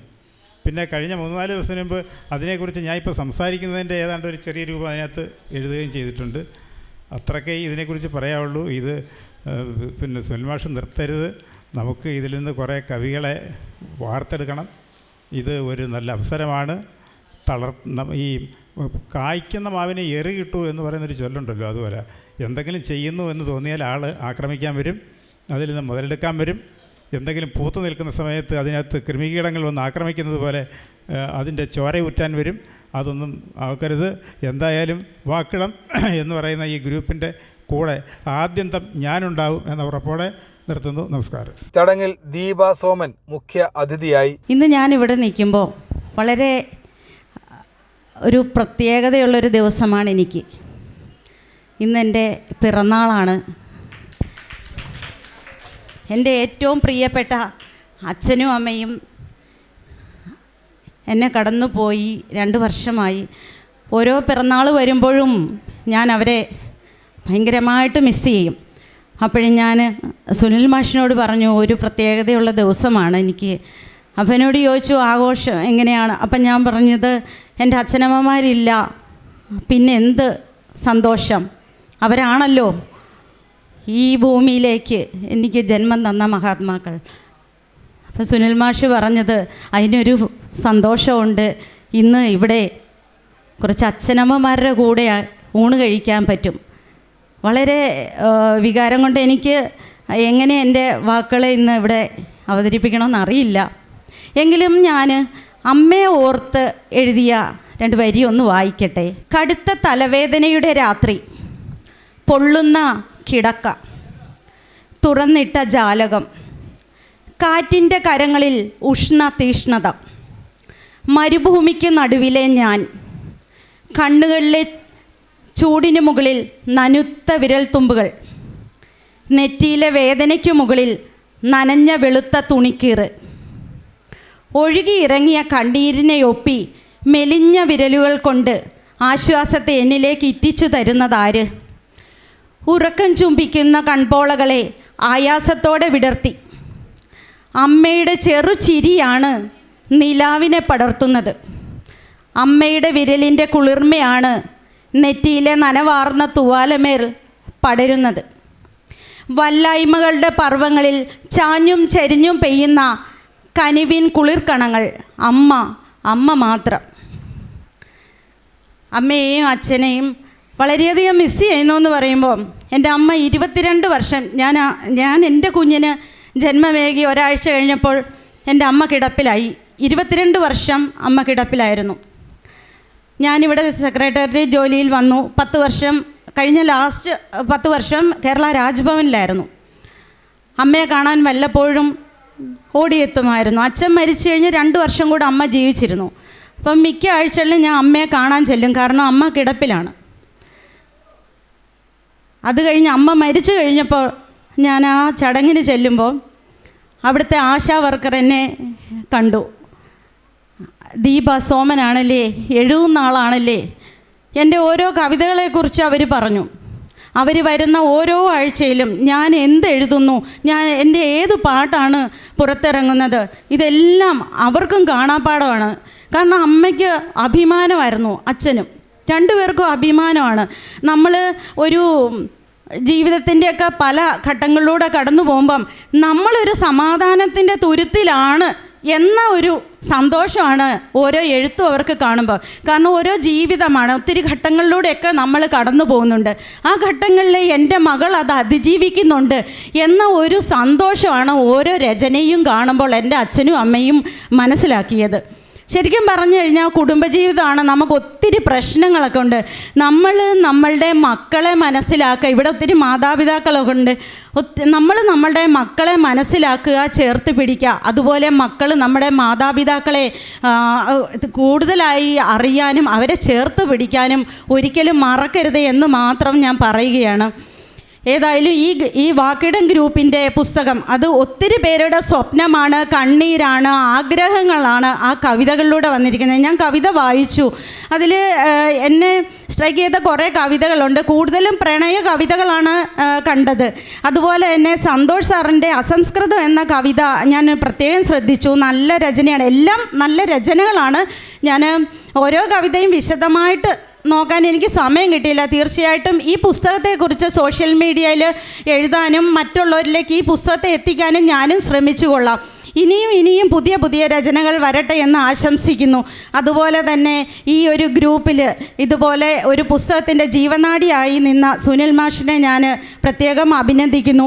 എല്ലാ എഴുത്തുകാർക്കും ആശംസകൾ നേരുന്നു. സ്വാതന്ത്ര്യദിനാശംസകൾ നേർന്നുകൊണ്ട് എൻ്റെ വാക്കുകൾ ഉപസംഹരിക്കുന്നു. ആദി, ദീപ സോമൻ, ദത്തു, രജനി മാധവിക്കുട്ടി, കെ രാജൻ, റുവൽ സിംഗ് എം, പ്രദീപ് വൈഗ, സുവർണൻ പരവൂർ, പ്രിയ ഷൈൻ, അജു സൈഗാൾ, സുധാമണി TE എന്നിവർക്ക് അഡ്വക്കേറ്റ് KP സജിനാഥ് പുരസ്കാര വിതരണം നടത്തി സംസാരിച്ചു. എപ്പോഴും ഓരോ ദിവസവും ഞങ്ങളുടെയൊക്കെ ജീവിതത്തിൽ നിറഞ്ഞു നിൽക്കുന്നൊരു വ്യക്തിത്വമായിട്ടാണ് സുൽഫിയെ ഞാൻ കാണുന്നത്. നടൻ എന്ന രീതിയിൽ, എഴുത്തുകാരൻ എന്ന രീതിയിൽ, ആക്ടിവിസ്റ്റ് എന്ന രീതിയിൽ, അത്തരത്തിൽ തന്നെയുള്ള പ്രൊഫൈലുള്ളവരാണ് ഇവിടെ ഇരിക്കുന്നവരെന്ന് ഞാൻ കരുതുകയാണ്. ഇന്ന് 78 വർഷം പൂർത്തിയാവുകയാണ് നമ്മുടെ സ്വാതന്ത്ര്യത്തിൻ്റെ. നാളുകൾക്ക് മുമ്പാണ് ഒരു പറ്റം നേതാക്കന്മാർ ഇന്ത്യ സ്വതന്ത്രമാകുന്നതിന് മുമ്പ് 7 കടലും കടന്ന് വിദേശത്ത് പോയിട്ട് ഇന്ത്യക്കൊരു മികച്ച ഭരണഘടന ഉണ്ടാക്കണമെന്ന ആവശ്യവും ആയി. ഐവർ ജെന്നിങ്സ് എന്ന് പറയുന്നൊരു വലിയ മഹാനായിട്ടുള്ള, എന്നുവെച്ചാൽ ലോകത്തിൽ ജീവിച്ചിരിക്കുന്ന ഒരു 10 നിയമജ്ഞരെ എടുത്താൽ ഇന്നും ശ്രദ്ധിക്കപ്പെടുന്ന സ്ഥാനമാണ് ഐവർ ജെന്നിങ്സിനുള്ളത്. കാരണം ലോകത്തിലെ വിവിധ രാജ്യങ്ങളുടെ ഭരണഘടന നിർമ്മിച്ചത്, എഴുതിയുണ്ടാക്കിയത്, ഒപ്പിട്ടത്, അതിലിടപെട്ടതൊക്കെ ഐവർ ജെന്നിങ്സാണ്. ചെന്നു പറഞ്ഞത് ഞങ്ങൾക്കൊരു ഭരണഘടന ഉണ്ടാക്കി തരണമെന്നാണ്. അദ്ദേഹം കൂപ്പുകൈയോടെ പറഞ്ഞു പറ്റില്ല എന്നാണ് പറഞ്ഞത്. എന്തുകൊണ്ട് എന്ന ചോദ്യത്തിന് അദ്ദേഹം കൃത്യമായി മറുപടി പറഞ്ഞു. ഒരു രാഷ്ട്ര സമൂഹത്തിന് വേണ്ട പ്രധാനപ്പെട്ട 3 കാര്യങ്ങൾ. ഒന്ന്, അതിൻ്റെ നിയതമായൊരു ഭൂവിസ്തൃതി. അത് ഉണ്ട്, ചെറിയ തർക്കമൊക്കെ ഉണ്ടെങ്കിൽ പോലും കുഴപ്പമില്ല. അതിലൊന്ന് പറഞ്ഞ ഭാഷയാണ്. ഞാൻ ഇംഗ്ലീഷിലാണ് സംസാരിക്കുന്നത് എൻ്റെ കുടുംബത്തോട്, ഭാര്യയോട്, ഈ സമൂഹത്തോട്. എന്നെ ഇംഗ്ലീഷ് എന്ന് പറയുന്ന ഭാഷ ഞങ്ങളെ കൂട്ടി ഒഴിപ്പിക്കുന്നു. അങ്ങനൊരു കൂട്ടായ്മ ഞങ്ങൾക്കുണ്ടെന്നാണ് പറഞ്ഞത്. പിന്നെ മതമാണ്. ഞാൻ ക്രിസ്തു മതവിശ്വാസിയാണ്, ക്രിസ്തുദേവൻ എൻ്റെ ദൈവമാണ്, അങ്ങനെയും ഞങ്ങൾ കൂട്ടിയൊഴിപ്പെടുന്നു എന്നാണ് പറഞ്ഞത്. ഇന്ത്യക്ക് ഈ സവിശേഷതയുണ്ടോ എന്ന ചോദ്യത്തിന് പോകുന്നവർക്ക് മറുപടിയില്ലായിരുന്നു. കാരണം 14,000-ലധികം ഭാഷകൾ, വ്യത്യസ്തങ്ങളായിട്ടുള്ള സംസ്കാരങ്ങൾ, ആചാരങ്ങൾ, അനുഷ്ഠാനങ്ങളൊക്കെ ചേർന്നിട്ട് ഇന്ത്യ വല്ലാത്തൊരു പരുവത്തിലാണ്. അതുകൊണ്ട് the net result would be, the ultimate result would be the disintegration of that nation എന്നാണ് അദ്ദേഹം പറഞ്ഞത്. ശപിക്കുകയല്ല ചെയ്തത്, അയാൾ പറഞ്ഞത്. പക്ഷേ 78 വർഷമായിട്ട്, നീണ്ട 78 വർഷം 79ാം ദിനം ആചരിക്കുമ്പോൾ ഇന്ത്യ ഡിസിഗ്നേറ്റ് ചെയ്തില്ല, ഇന്ത്യ വിഭജിക്കപ്പെട്ടില്ല. തൊട്ടടുത്ത രാഷ്ട്രങ്ങൾ അനുഗ്രഹത്തോടുകൂടി പാകിസ്ഥാൻ അടക്കം ഭരണഘടന ഉണ്ടാക്കി കൊടുത്ത അദ്ദേഹം, ഈ പറയുന്ന ഐവർ ജെന്നിങ്സ് അനുകരിച്ച രാഷ്ട്രങ്ങളടക്കം തകർന്ന് തരിപ്പണമാകുന്ന കാഴ്ച കണ്ടുകൊണ്ടിരിക്കുകയാണ്. ഇന്ന് ഏറ്റവും രസകരമായൊരു അവസ്ഥയെന്ന് പറയുന്നത്, ഇന്ന് ഒരു ഡൽഹിയിലൊരു വാർത്ത വായിക്കും, ഇതിനകത്തൊരു വാർത്ത കണ്ടിട്ടാണ് വരുന്നത്. കാരണം ഇന്ന് വാരണാസി എന്ന് പറയുന്ന പാർലമെൻറ്റ് മണ്ഡലം, ഇന്ത്യയുടെ പ്രധാനമന്ത്രി ജയിച്ച മണ്ഡലമാണ്. അവിടെ ഇന്ന് ഒരു വിജയ ഘോഷയാത്ര നടന്നുകൊണ്ടിരിക്കുക. തോറ്റ സ്ഥാനാർത്ഥി വിജയിച്ചു എന്ന് പറഞ്ഞൊരു ഘോഷയാത്ര നടക്കുക. അത്ഭുതപ്പെട്ടു പോയി. ചരിത്രത്തിലാദ്യമായിട്ടാണ്. എന്താണെന്ന് ചോദിച്ചപ്പോൾ പറഞ്ഞ് ഒരു വീട്ടിൽ, അവിടെ മൊത്തം കള്ള വോട്ടാണെന്ന് പറഞ്ഞൊരു പ്രചാരണം, ഇതൊരു സ്ഥാനാർത്ഥിയുടെ പ്രചാരണമാണ്. 45 പേരാണ് ഒരാളുടെ മക്കളായിട്ട് എഴുതി വെച്ചിരുന്ന ഒരു വോട്ടേഴ്സ് ലിസ്റ്റിൽ. അയാൾ പറഞ്ഞ് അത്രയൊന്നും സമയമൊന്നും എനിക്കില്ല, ഞാനത് പാവമൊന്നും ചെയ്തിട്ടെന്ന് അയാൾ പറഞ്ഞു. ചിരിച്ച് എൻ്റെ ഉപ്പാട് വന്നത് കണ്ട വേഷം. 45 പേരാണ് ഒരാൾ തന്ത ആയിട്ട് എഴുതി വെച്ചേക്കുന്നത് വാരണാസിയിൽ. ആലോചിച്ച് നിങ്ങൾ നോക്കൂ. ജനാധിപത്യം എന്ന് പറയുമ്പം ഞാനും നിങ്ങളും പ്രജകളായി എന്ന ഒരു അവസ്ഥയിൽ നിന്ന് പൗരന്മാരായി മാറിയ അവസ്ഥയിലേക്കാണ്. ഇവിടെ ആദ്യം സംസാരിച്ച കവയത്രി സൂചിപ്പിച്ചൊരു കാര്യമുണ്ട്. സ്ത്രീകളുടെ എഴുത്തിൻ്റെ അവസ്ഥയെക്കുറിച്ച് പറഞ്ഞിരുന്നു അല്ലേ? ഞാൻ ഗൗരവപൂർവ്വമാണ് അത് നോക്കിക്കാണുന്നത്. കാരണം ഒരുപാട് സ്ത്രീകൾ, പ്രതിഭയുള്ളവർ, ആ ഗർഭത്തിൽ തന്നെ മരണപ്പെട്ടു പോയ ഇടമാണ് നമ്മുടെ നല്ല ലോകത്തിലെ വിവിധ സാംസ്കാരിക ഇടങ്ങൾ, എഴുത്തിൻ്റെ ഇടങ്ങൾ. നിങ്ങൾക്കതിന് സാധ്യതയില്ല എന്ന് തന്നെ പറയുന്നത്. വീരാൻകുട്ടിയുടെ ഒരു കവിത വായിച്ചു. ആ കവിത ഞാൻ നേരത്തെ വായിച്ചിട്ടുള്ളതാണ്. അതിൽ പറഞ്ഞിരിക്കുന്ന മുഴുവൻ പേരും പാർശ്വവൽക്കരിക്കപ്പെട്ടിരിക്കുന്ന കാലഘട്ടത്തിലാണ് നിൽക്കുന്നത്. ഇന്ത്യയുടെ ഏറ്റവും അവസാനത്തെ കണക്ക്, ഏറ്റവും അവസാനം വന്നിട്ടുള്ള കണക്കെടുത്ത് നോക്കിയാൽ ഇന്ത്യൻ ജയിലിൽ ആരൊക്കെ ഉണ്ട് എന്ന് വീരാൻകുട്ടിയുടെ കവിതയിൽ പറഞ്ഞ മുഴുവൻ പേരുമുണ്ട്. ഇന്ത്യയിൽ ഭരണനിർവഹണം നടത്തുന്ന ഇടങ്ങളിൽ ആരൊക്കെ ഇല്ല എന്ന് ചോദിച്ചാൽ അതിനകത്ത് വീരാൻകുട്ടിയുടെ കത്തി നിങ്ങൾ പറഞ്ഞ ഇല്ലേ, പേര് ഞാൻ മറന്നുപോയി, പേര് പറഞ്ഞ അവരെല്ലാം ഉണ്ടെന്നുള്ള കണക്ക്. പട്ടികജാതിക്കാരനും പിന്നോക്കക്കാരനും അതുപോലെ ന്യൂനപക്ഷവും ബഹുഭൂരിപക്ഷം പേരും വിചാരണ പോലുമില്ലാതെ ജയിലറകളിൽ സ്വാതന്ത്ര്യമില്ലാതെ കഴിയുന്ന ഇന്ത്യയിലാണ് നാം സ്വാതന്ത്ര്യം അനുഭവിക്കുന്നതെന്ന് ഞാൻ സൂചിപ്പിച്ചു വരുന്നത്. ദീർഘമായി സംസാരത്തിന് ഞാൻ മുതിരുകയല്ല. പക്ഷേ കേരളത്തിൻ്റെ വ്യത്യസ്തയും പ്രത്യേകത എന്താ? ഇത്രയും കരുത്തുള്ള എന്ത് നല്ല പ്രഭാഷണങ്ങളാണ് ഞാൻ കേട്ടത്. പക്ഷേ എന്നെ ഇപ്പോഴേ വിളിക്കുമെന്ന് കരുതിയില്ല. ഇവിടെ മൈക്കെടുത്ത് വെച്ചുകൊണ്ട് എനിക്ക് സംസാരിക്കാൻ കഴിയില്ല എന്ന് പറഞ്ഞ കാസർഗോഡ് നിന്നല്ലേ ടീച്ചർ വന്നത് അല്ലേ? കാസർഗോഡ് നടക്കാം. അത് കണ്ടപ്പോഴത്തേക്ക് നമ്മുടെ സുനിലിൻ്റെ മനസ്സ് വിട്ടുപോയി. കാരണം ആ സുനിലിൻ്റെ ബലത്തിലാണ് ഞാൻ വന്ന് നിൽക്കുന്നത്. സുനിൽ മനസ്സ് വിട്ടപ്പോൾ എൻ്റെ അവസ്ഥ അറിയാമല്ലോ. എന്തൊക്കെ സംസാരിക്കുമെന്ന് പറഞ്ഞു വന്നതല്ല, ഞാൻ മറന്നുപോവുകയും ചെയ്തു. അതാ ഇങ്ങനെ സംസാരിച്ചുകൊണ്ടിരിക്കുന്നത്. നിങ്ങൾ ആലോചിച്ചു, കാസർഗോഡ് ഇന്നലെ അടി നടന്നത്. സ്വാതന്ത്ര്യദിനം ആചരിക്കണോ, സ്വാതന്ത്ര്യത്തിന് തലേന്നിൻ്റെ ഭയദിനം ആചരിക്കണോ എന്ന് ചോദിച്ചു. വിദ്യാർത്ഥികൾ അടിച്ചത് കാസർഗോട്ടാണ്. ടീച്ചറുണ്ടോ കണ്ടോയെന്ന് എനിക്കറിയാൻ വയ്യ. ആ തരത്തിൽ ഈ നാടിനെ വിഭജിക്കാൻ വേണ്ടിയുള്ള ദുഷ്ടശക്തികൾ നമുക്കിടയിൽ പ്രവർത്തിക്കുന്ന ഈ കാലത്തിലാണ് നല്ല കരുത്തുറ്റ കവിതകളുമായിട്ട് കുട്ടികൾ, പെൺകുട്ടികൾ പ്രത്യേകിച്ച് നിങ്ങൾ ആലോചിച്ച് നോക്കിയാൽ മതി. ഇപ്പോൾ കവിതകൾ, ഞാൻ ഏറ്റവും കൂടുതൽ കവിതകൾ വായിക്കുന്ന ഒരാളാണ്. എന്നെ ഇവിടെ ഞാൻ പാട്ടൊക്കെ എഴുതിയിട്ടുണ്ട്, പാട്ടൊക്കെ കുറേ പേര് പാടിയിട്ടുമൊക്കെ ഉണ്ട്. പക്ഷേ കവിത, സ്ത്രീകൾ ഇപ്പോഴും ഈ കവിതയ്ക്ക്, ആ കവിതയുടെ ഇടത്തിലേക്ക് സ്ത്രീകൾ ഓരോ ദിവസവും കരുത്തുറ്റ ഓരോരുത്തരും കസേര ബലമായി പിടിച്ചിട്ടിട്ട് ഞാനിവിടെ ഇരിക്കുകയാണെന്ന് പറയുന്ന ഒരു എഴുത്തിൻ്റെ ഇടം ഞാൻ കണ്ടുകൊണ്ടിരിക്കുക. അവിടെയാണ് നിർഭാഗ്യവശാൽ എത്രയോ സ്ത്രീകൾ, പ്രതിഭയുള്ളവർ, എഴുത്ത് ഉള്ളിലുള്ളവർ, ആശയങ്ങളും സ്വപ്നങ്ങളും ഉള്ളിലുള്ളവർ എത്രയോ പേരെ ഭസ്മീകരിച്ച നമ്മുടെ ഫ്യൂഡൽ ഭൂപ്രഭു കാലഘട്ടം തുറന്നു വരുന്ന മുതലാളിത്തത്തിൻ്റെ കാലഘട്ടം നിങ്ങൾ ആലോചിച്ച് നോക്കിയാൽ മതി. അവിടെയാണ് കേരളം വ്യത്യസ്തമായി നിൽക്കുന്നത്. എന്താ കേരളത്തിൻ്റെ വ്യത്യസ്തത? നമ്മുടെ കാലത്തൊന്നും നമുക്ക് ചിന്തിക്കാൻ കഴിയാത്ത രീതിയിൽ. കാരണം എനിക്ക് ഏറ്റവും വലിയ ഇപ്പോഴും ഉണ്ട്, നെഹ്റു എന്ന് കേൾക്കുമ്പോൾ എൻ്റെ അടിവേറിങ്ങനെ കത്തിക്കയറും. എന്താണെന്നറിയോ?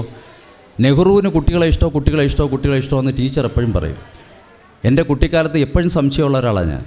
അന്ന് ഞാൻ എഴുന്നേറ്റ് നിന്ന് ടീച്ചറെ ഒരു സംശയമുണ്ട്, എന്തുവാടാന്ന് ചോദിച്ചപ്പോൾ ഞാൻ ഈ നെഹ്റുവിന് കുട്ടികളെ ഇഷ്ടമാണ്, പക്ഷേ കുട്ടികൾക്ക് നെഹ്റുവിനെ ഇഷ്ടമാണെന്ന് ചോദിച്ചപ്പോൾ ടീച്ചർ കുറച്ച് നേരം നോക്കിയിട്ട് ഒന്ന് ചെവിക്കൊരു പിടുത്തം. ഞാനങ്ങ് എഴുന്നേറ്റ് നല്ല നീറ്റൽ ഇപ്പോഴും എനിക്കുണ്ട്. അത് അടിവേറ് കാള് നെഹ്റുവിനെ കുറിച്ച് പറയുമ്പോൾ അതാണ് എൻ്റെ അനുഭവം.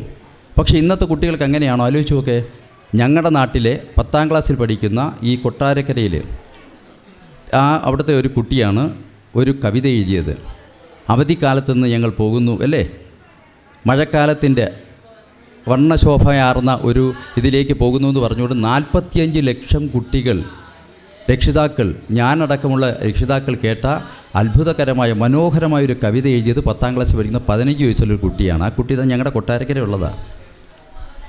എനിക്ക് തോന്നുന്നു ഇത് റെക്കോർഡ് ചെയ്യുന്നുണ്ടല്ലേ, ഒരു സത്യം ഞാൻ പറയാം, കുട്ടി മിക്കാറും 10ാം ക്ലാസ് പാസ്സാവുമെന്ന് എനിക്ക് തോന്നുന്നില്ല. കാരണം എല്ലാ ദിവസവും കുട്ടിക്ക് ഇന്ന് ആദരവാണ്, നാളെ ആദരവും മറ്റന്നാൾ ആദരവും. ക്ലാസ്സിൽ കയറാൻ ആ കുട്ടിക്ക് പറ്റാത്ത അവസ്ഥയിലേക്ക് കുട്ടി അംഗീകരിക്കുന്ന ഒരു നാളിലേക്ക് നമ്മുടെ നാടെത്തുമെന്ന് ആലോചിച്ച് നോക്കേ. ആ കുട്ടി പറയുകയാണ്, ആ പട്ടി പറയാതെ പറഞ്ഞൊരു കാര്യമുണ്ട്, ONV അപ്പൂപ്പൻ മരിച്ചുപോയി പോട്ടെ, പക്ഷേ ഇന്നലെ വരെ കവിത എഴുതിയ കാട്ടാക്കട മാമനൊക്കെ മാറി നിൽക്കും, ഇനി ഞങ്ങളുണ്ട് എന്ന് കുട്ടി പറയുകയും അത് കേൾക്കുകയും ചെയ്യുന്നൊരു ഗവൺമെൻറ്റും ഒരു വിദ്യാഭ്യാസ വകുപ്പും ഉണ്ടെന്നുള്ളത് ഏറ്റവും പ്രധാനപ്പെട്ട അല്ലേ.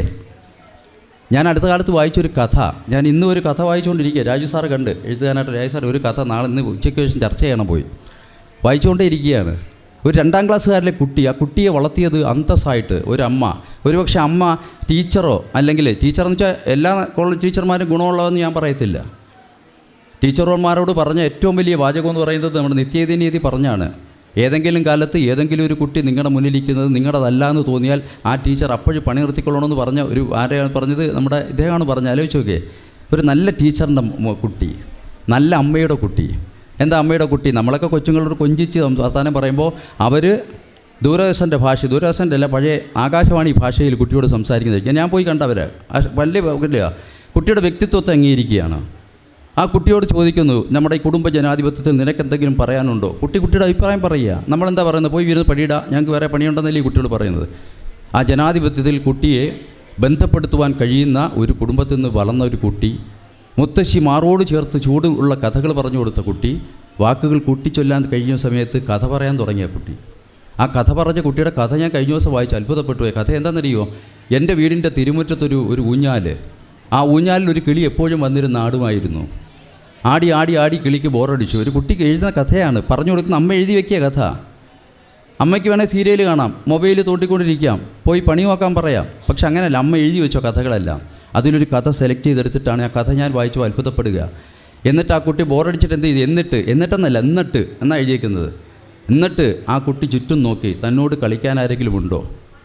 എന്നിട്ട് അടുത്തൊരു വാക്ക് എനിക്ക് വല്ലാതെ തോന്നിയൊരു കവിത പോലെ എനിക്ക് തോന്നുകയാണ്. ആ എഴുതിയേക്കുന്നത് വെച്ചാൽ മഴയൊഴിഞ്ഞ പറമ്പിൽ മുഴുവൻ പൂക്കളും ഉറക്കമായിരുന്നു എന്നൊരു കുട്ടി, 2ാം ക്ലാസ്സിൽ പഠിക്കുന്ന ഒരു കുട്ടി എഴുതുക.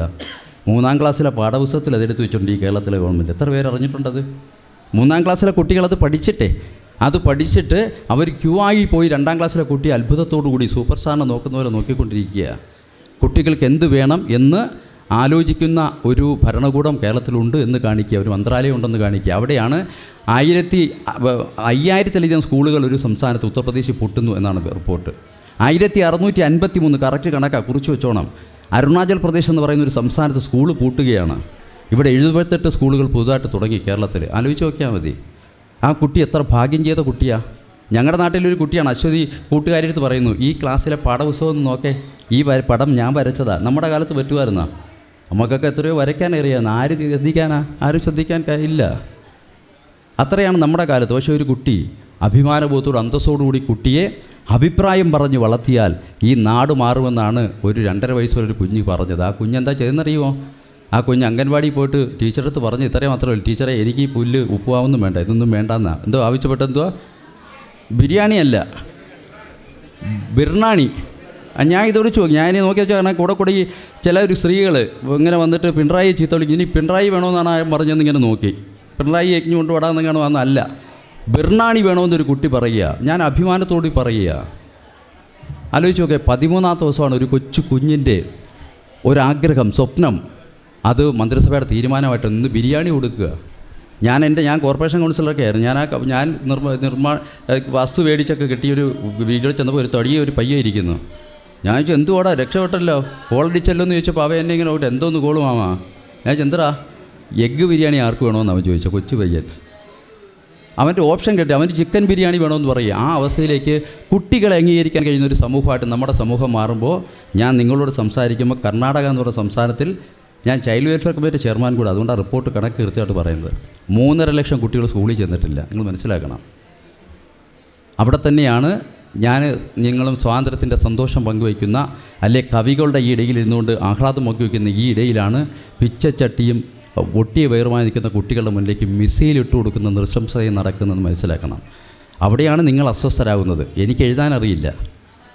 നിങ്ങളുടെ അസ്വസ്ഥതയാണ് ഞങ്ങൾക്ക് ആവേശം നൽകുന്ന കവിതകളായിട്ട് മാറുന്നത്. ഏറെ സമയമെടുത്ത് സംസാരിച്ചതിന് ക്ഷമ ചോദിച്ചുകൊണ്ട് ഞാൻ എൻ്റെ വാക്കുകൾ ഉപസംഹരിക്കുന്നു. നിങ്ങൾക്ക് നന്ദി, നമസ്കാരം. സുവർണൻ പരവൂർ പുസ്തക സമർപ്പണം നടത്തി സംസാരിച്ചു.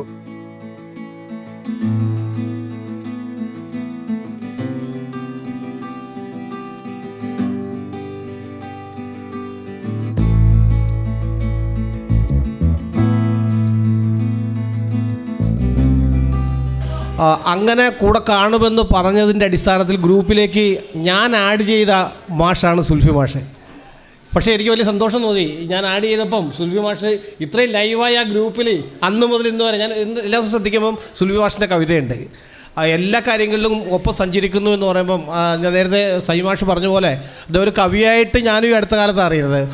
ഞാനൊരു നാടക പ്രവർത്തകനാണ്. എനിക്ക് കവിയായിട്ട് കവിതകളുമായിട്ട് വലിയ ബന്ധമൊന്നുള്ള ആളല്ല, നാടകക്കാരനാണ് ഞാൻ. കുട്ടികളുടെ നാടകവേദിയിൽ 10-35 വർഷക്കാലമായിട്ട് സജീവമായി ഇടപെട്ടുകൊണ്ടിരിക്കുന്ന ഒരാളെന്ന നിലയിൽ അദ്ദേഹം നാടകക്കാരനായിട്ട് മാത്രം അറിയപ്പെടുന്ന എനിക്കറിയാവുന്നൊരു വ്യക്തിത്വമായിരുന്നു. പക്ഷേ വളരെ സന്തോഷം, അങ്ങനെയുള്ള കുറേ പേരെ കേരളത്തിൻ്റെ വിവിധ ജില്ലകളിൽ നിന്നും വിവിധ പ്രദേശങ്ങളിൽ നിന്നും ഒരിടത്തിലേക്ക് എത്തിക്കാൻ കഴിഞ്ഞു എന്നുള്ളതാണ് സുനിലിൻ്റെയും കൂട്ടരുടെയും ഏറ്റവും വലിയ പ്രത്യേകത. അത് ഇന്ന് ഈ ദിവസം എനിക്കൊരു കവിത ഓർമ്മ വരുന്നത്, കരിവള്ളൂർ എഴുതിയ അവർ 3 യൗവനങ്ങൾ അന്ന് ബ്രിട്ടൻ്റെ ബധിരകർണങ്ങൾ തകർത്തു, അവരിൽ നിന്നും നമ്മൾ ഉൾക്കൊണ്ട ഊർജം നമ്മുടെ നാട്ടിൽ നശിച്ചുകൊണ്ടിരിക്കുന്ന കാലഘട്ടത്തിലാണ്. ആ കാലഘട്ടത്തിൻ്റെ ഓർമ്മപ്പെടുത്തൽ ദിവസം കൂടിയാണ് എന്ന് നമ്മൾ ഈ വാക്കിടം ഇങ്ങനൊരു കൂട്ടായ്മ കൂടുന്നത്. പുതിയ എഴുത്തുകാർ അല്ലെങ്കിൽ പുതിയ വർത്തമാനം പറയുന്നവർ പുതിയ ചിന്തകളെ രൂപപ്പെടുത്തി പുതിയ തലമുറയിലേക്ക് എത്തിക്കാൻ വെമ്പൽ കൊള്ളുന്ന ഒരു വലിയ മനസ്സിനുടമകൾ, അവരുടെ ഈ കൂട്ടായ്മ നമ്മുടെ നാടിനെ കൂടെ, നമ്മുടെ പ്രദേശത്തെ കൂടെ, നമ്മുടെ ഇടങ്ങളെ കൂടെ സംരക്ഷിക്കാൻ പറ്റുന്ന തരത്തിലേക്കുള്ള അക്ഷരങ്ങളായി പിറക്കണം എന്നുകൂടി ഈ അവസരത്തിൽ സൂചിപ്പിക്കുകയാണ്. ഏറ്റവും സന്തോഷമുള്ള കുറച്ച് നിമിഷങ്ങൾ, കുറേ മണിക്കൂറുകൾ നൽകിയ വാക്കിടം ഗ്രൂപ്പിനും അതിൻ്റെ പ്രധാനപ്പെട്ട പ്രവർത്തകനായിട്ടുള്ള സുനിൽ, അതുപോലെ ഒട്ടനവധി പരിചയക്കാർ. അജു സൈഗാൾ എൻ്റെ നാട്ടുകാരിയാണ്. നിരവധി കേരളത്തിൻ്റെ വിവിധ ഈ മേഖലകളിൽ വ്യക്തിമുദ്ര പതിപ്പിക്കുവാൻ കേരളത്തിന് ഇപ്പം കിട്ടിക്കൊണ്ടിരിക്കുന്ന സർക്കാരിൻ്റെ സൈഭാഷിന് വ്യക്തിപരമായിട്ട് അറിയാമല്ലോ സജുവിനെ.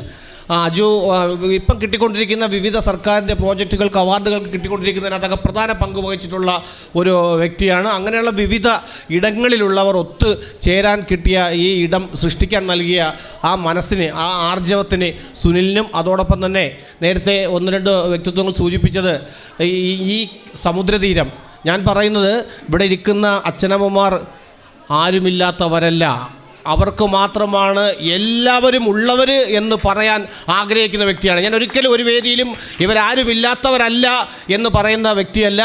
അവരാണ് ഈ നാട്ടിലെ എല്ലാവരും ഉള്ളവർ. നമ്മളെല്ലാവരും ഒരു നാടൊറ്റയ്ക്ക് ഒന്നിച്ച് നിന്ന് അവർക്കൊപ്പം നിൽക്കുന്ന വേദി കൂടിയാണ്. ആ വേദിയിൽ വെച്ച് ഈ വാക്കിടത്തിൻ്റെ പുസ്തക പ്രകാശനം നടത്തുവാനും ഇത്രയും പേരെ കാണുവാനും ഒക്കെ കിട്ടിയ അവസരം ഏറ്റവും സന്തോഷകരമാണ്. വിശിഷ്യ നമ്മുടെ ഉദ്ഘാടകനായിട്ടുള്ള ആദിയുടെ ആദിയെക്കുറിച്ചും ആദ്യമായിട്ടാണ് ഒരു വേദി പങ്കെടുക്കുന്നത്, പരിചയപ്പെടുന്നതും ആദ്യമായിട്ടാണ്. പക്ഷേ നമുക്ക് നമ്മളെ പുതിയ എഴുത്തുകാരെ, അല്ലെങ്കിൽ പുതിയ കാലഘട്ടത്തിലേക്ക് പുതിയ ചിന്തകളെ പുറത്തേക്ക് വിടുവാൻ ശേഷിയുള്ള പുതിയ തലമുറയിലെ ആൺ പെൺ എഴുത്തുകാരെ, ദത്തു സൂചിപ്പിച്ചതുപോലെ ഇവിടെ ഇപ്പോഴും നമ്മൾ അനുഭവിച്ചു കൊണ്ടിരിക്കുന്ന ചില പ്രശ്നങ്ങൾ, ആ പ്രശ്നങ്ങളെ കണ്ടില്ല എന്ന് നടിച്ചുകൊണ്ട് ഒരു വലിയ കൂട്ടം എഴുത്തുകാർ നിൽക്കുമ്പോൾ അങ്ങനെ കാണിച്ചു തന്നെ പോകണം, ഞങ്ങളെ കണ്ടേ നിങ്ങൾക്ക് പോകാൻ കഴിയൂ എന്ന് പറയപ്പെടുന്ന എഴുത്തുകാരുടെ കൂട്ടത്തിൽ ഈ പ്രധാനപ്പെട്ട എഴുത്തുകാരനായി പെണ്ണപ്പൻ പോലുള്ള കവിതകൾ എഴുതിയിട്ടുള്ള ആദ്യം ഉൾപ്പെടെ ഉള്ളവർ. അതുകൊണ്ട് തന്നെ ആ വേദിയെ സമ്പന്നമാക്കുവാൻ കിട്ടിയ, അവരോടൊപ്പം ചേരുവാൻ കിട്ടിയ നിമിഷത്തിൽ ഞാൻ പണ്ടെങ്ങോ കുറിച്ചിട്ടൊരു കൊച്ചു കവിത കൂടി ചൊല്ലണമെന്ന് എനിക്കൊരു ആഗ്രഹം. അതുകൂടി ചൊല്ലിക്കൊണ്ട് ഈ നിമിഷത്തിന് ഏറ്റവും ഹൃദയം നിറയെ സ്നേഹം അറിയിച്ചുകൊണ്ട് ഞാൻ നിർത്താം. അന്തിമാനം ചോന്നടി പൊന്നെ, അന്തിക്കർക്കൻ ചാഞ്ഞടി പൊന്നെ, അന്തിമാനം ചോന്നടി പൊന്നെ, അന്തിക്കർക്കൻ ചാഞ്ഞടി പൊന്നെ, ഒരു വീടി തേങ്ങാപ്പൂളും ഒരു വീടി കണ്ണാനാരിയും ഏനെൻ്റെ കുടിയിൽ ചെന്നെങ്കിൽ ചെന്നേ, തേക്കുപാട്ടു പാടി പാടി ഏനെൻ്റെ തൊണ്ടേല വെള്ളവും വറ്റി, തേക്കുപാട്ടു പാടി പാടി ഏനെൻ്റെ തൊണ്ടേല വെള്ളവും വറ്റി, ആമോട്ടത്തപ്പൂപ്പാണി വെള്ളം വെക്കം പായിച്ചു വിട്ടോ, കാക്കത്തൊള്ളായിരം കള്ളുകോടങ്ങൾ കാണിക്ക വെച്ചായേമ്പ്രക്കളാവൂ, കാക്കത്തൊള്ളായിരം കള്ളുകോടങ്ങൾ കാണിക്ക വെച്ച ഏമ്പ്രക്കളാവോ, ഏനുമന്ന് ഏമ്പ്രക്കളെ കൊണ്ട് ഞാറു നടിക്കും. ഈ ഞാറു നടിക്കുന്ന സ്വപ്നം നമ്മൾ കാണാൻ തുടങ്ങിയിട്ട് ഒരു വലിയ വർഗം നമുക്കെതിരെ തിരിഞ്ഞു നിൽക്കുന്ന കാലഘട്ടത്തിൽ അവരോട് ഫൈറ്റ് ചെയ്യാൻ തുടങ്ങിയിട്ട് നമ്മൾ 2025-ലും ഈ ഫൈറ്റ് തുടങ്ങുന്നത് എഴുത്തിലുൾപ്പെടെ നമുക്ക് അങ്ങനെ ചെയ്യേണ്ടി വരുന്നു എന്നുള്ളത് വളരെ ദുഃഖകരമായിട്ടുള്ള ഒരു സത്യമായി തിരിച്ചറിഞ്ഞുകൊണ്ട് ഈ വാക്കിടത്തിൽ എല്ലാവിധ സ്നേഹവും അറിയിച്ചുകൊണ്ട് നിർത്തുന്നു. പ്രിയ ഷൈൻ, ജി മുരളി, വട്ടക്കുഴിക്കൽ മുരളീധരൻ പിള്ള, സത്യപാലൻ തുടങ്ങിയവർ ആശംസകൾ അർപ്പിച്ചു. ജാതി മത വർണ്ണവർഗ ഭാഷാഭേദങ്ങൾക്കതീതമായി അഹോരാത്രം പ്രവർത്തിക്കുന്ന സുനിൽ മാഷ് വാക്കിടം, വാക്കുകൾ പൂക്കുന്നിടം, ആ ഇടത്തിലേക്ക് ഏതാനും എഴുത്തുകാരെ കൊണ്ടുവരികയും ആ എഴുത്തുകാരുടെ സർഗാത്മകതയെ പ്രചോദിപ്പിക്കുവാനായി ഒരു തട്ടകം ഒരുക്കി തരികയും ചെയ്തു. വാക്കിടം പ്രഥമ കവിതാ സമാഹാരം അതിന് വഴിയൊരുക്കി തന്നു. ഏതാനും എഴുത്തുകാരുടെ കവിതകൾ അച്ചടി മഷി പുരണ്ടു. അദ്ദേഹത്തിൻ്റെ ആ ഒരു പ്രവർത്തനത്തെ ഞാൻ മനസ്സിൽ തൊട്ട് ആദരിക്കുകയാണ്. അതുപോലെ സമുദ്രതീരം വയോജന കേന്ദ്രം ഇന്നത്തെ കാലഘട്ടത്തിൽ തൻ്റെ സ്വന്തം മാതാപിതാക്കളെ അനാഥ മന്ദിരങ്ങളിലേക്ക് വലിച്ചെറിയുന്ന ആ ഒരു കാലഘട്ടത്തിൽ അനേകായിരം അമ്മമാർക്ക് സാന്ത്വനമേകി, കാരുണ്യമേകി, അവരുടെ ജീവിതത്തെ പുനർജനിക്കുവാൻ അവർക്ക് അവസരം ചെയ്തു കൊടുത്ത ഒരു വലിയ മനുഷ്യൻ റുവൽ സിംഗ് സാറ്. റുവൽ സിംഗ് സാറിൻ്റെ ആ ഒരു കർത്തവ്യം, ആ ഒരു പ്രവർത്തനം നാം ഏവരും മനസ്സിൽ തൊട്ടറിഞ്ഞതാണ്. സാന്ത്വനമേകുകയും കാരുണ്യമേകുകയും ചെയ്തുകൊണ്ട് മനസ്സിൻ്റെ താളം തെറ്റിയ കുറേയധികം വയോജനങ്ങൾക്ക് മരുന്നില്ലാതെ സ്നേഹം കൊണ്ട് ചികിത്സിക്കുന്ന ആ മനുഷ്യന് നമുക്കെല്ലാവർക്കും ചേർന്നൊരു കയ്യടി കൊടുക്കാം.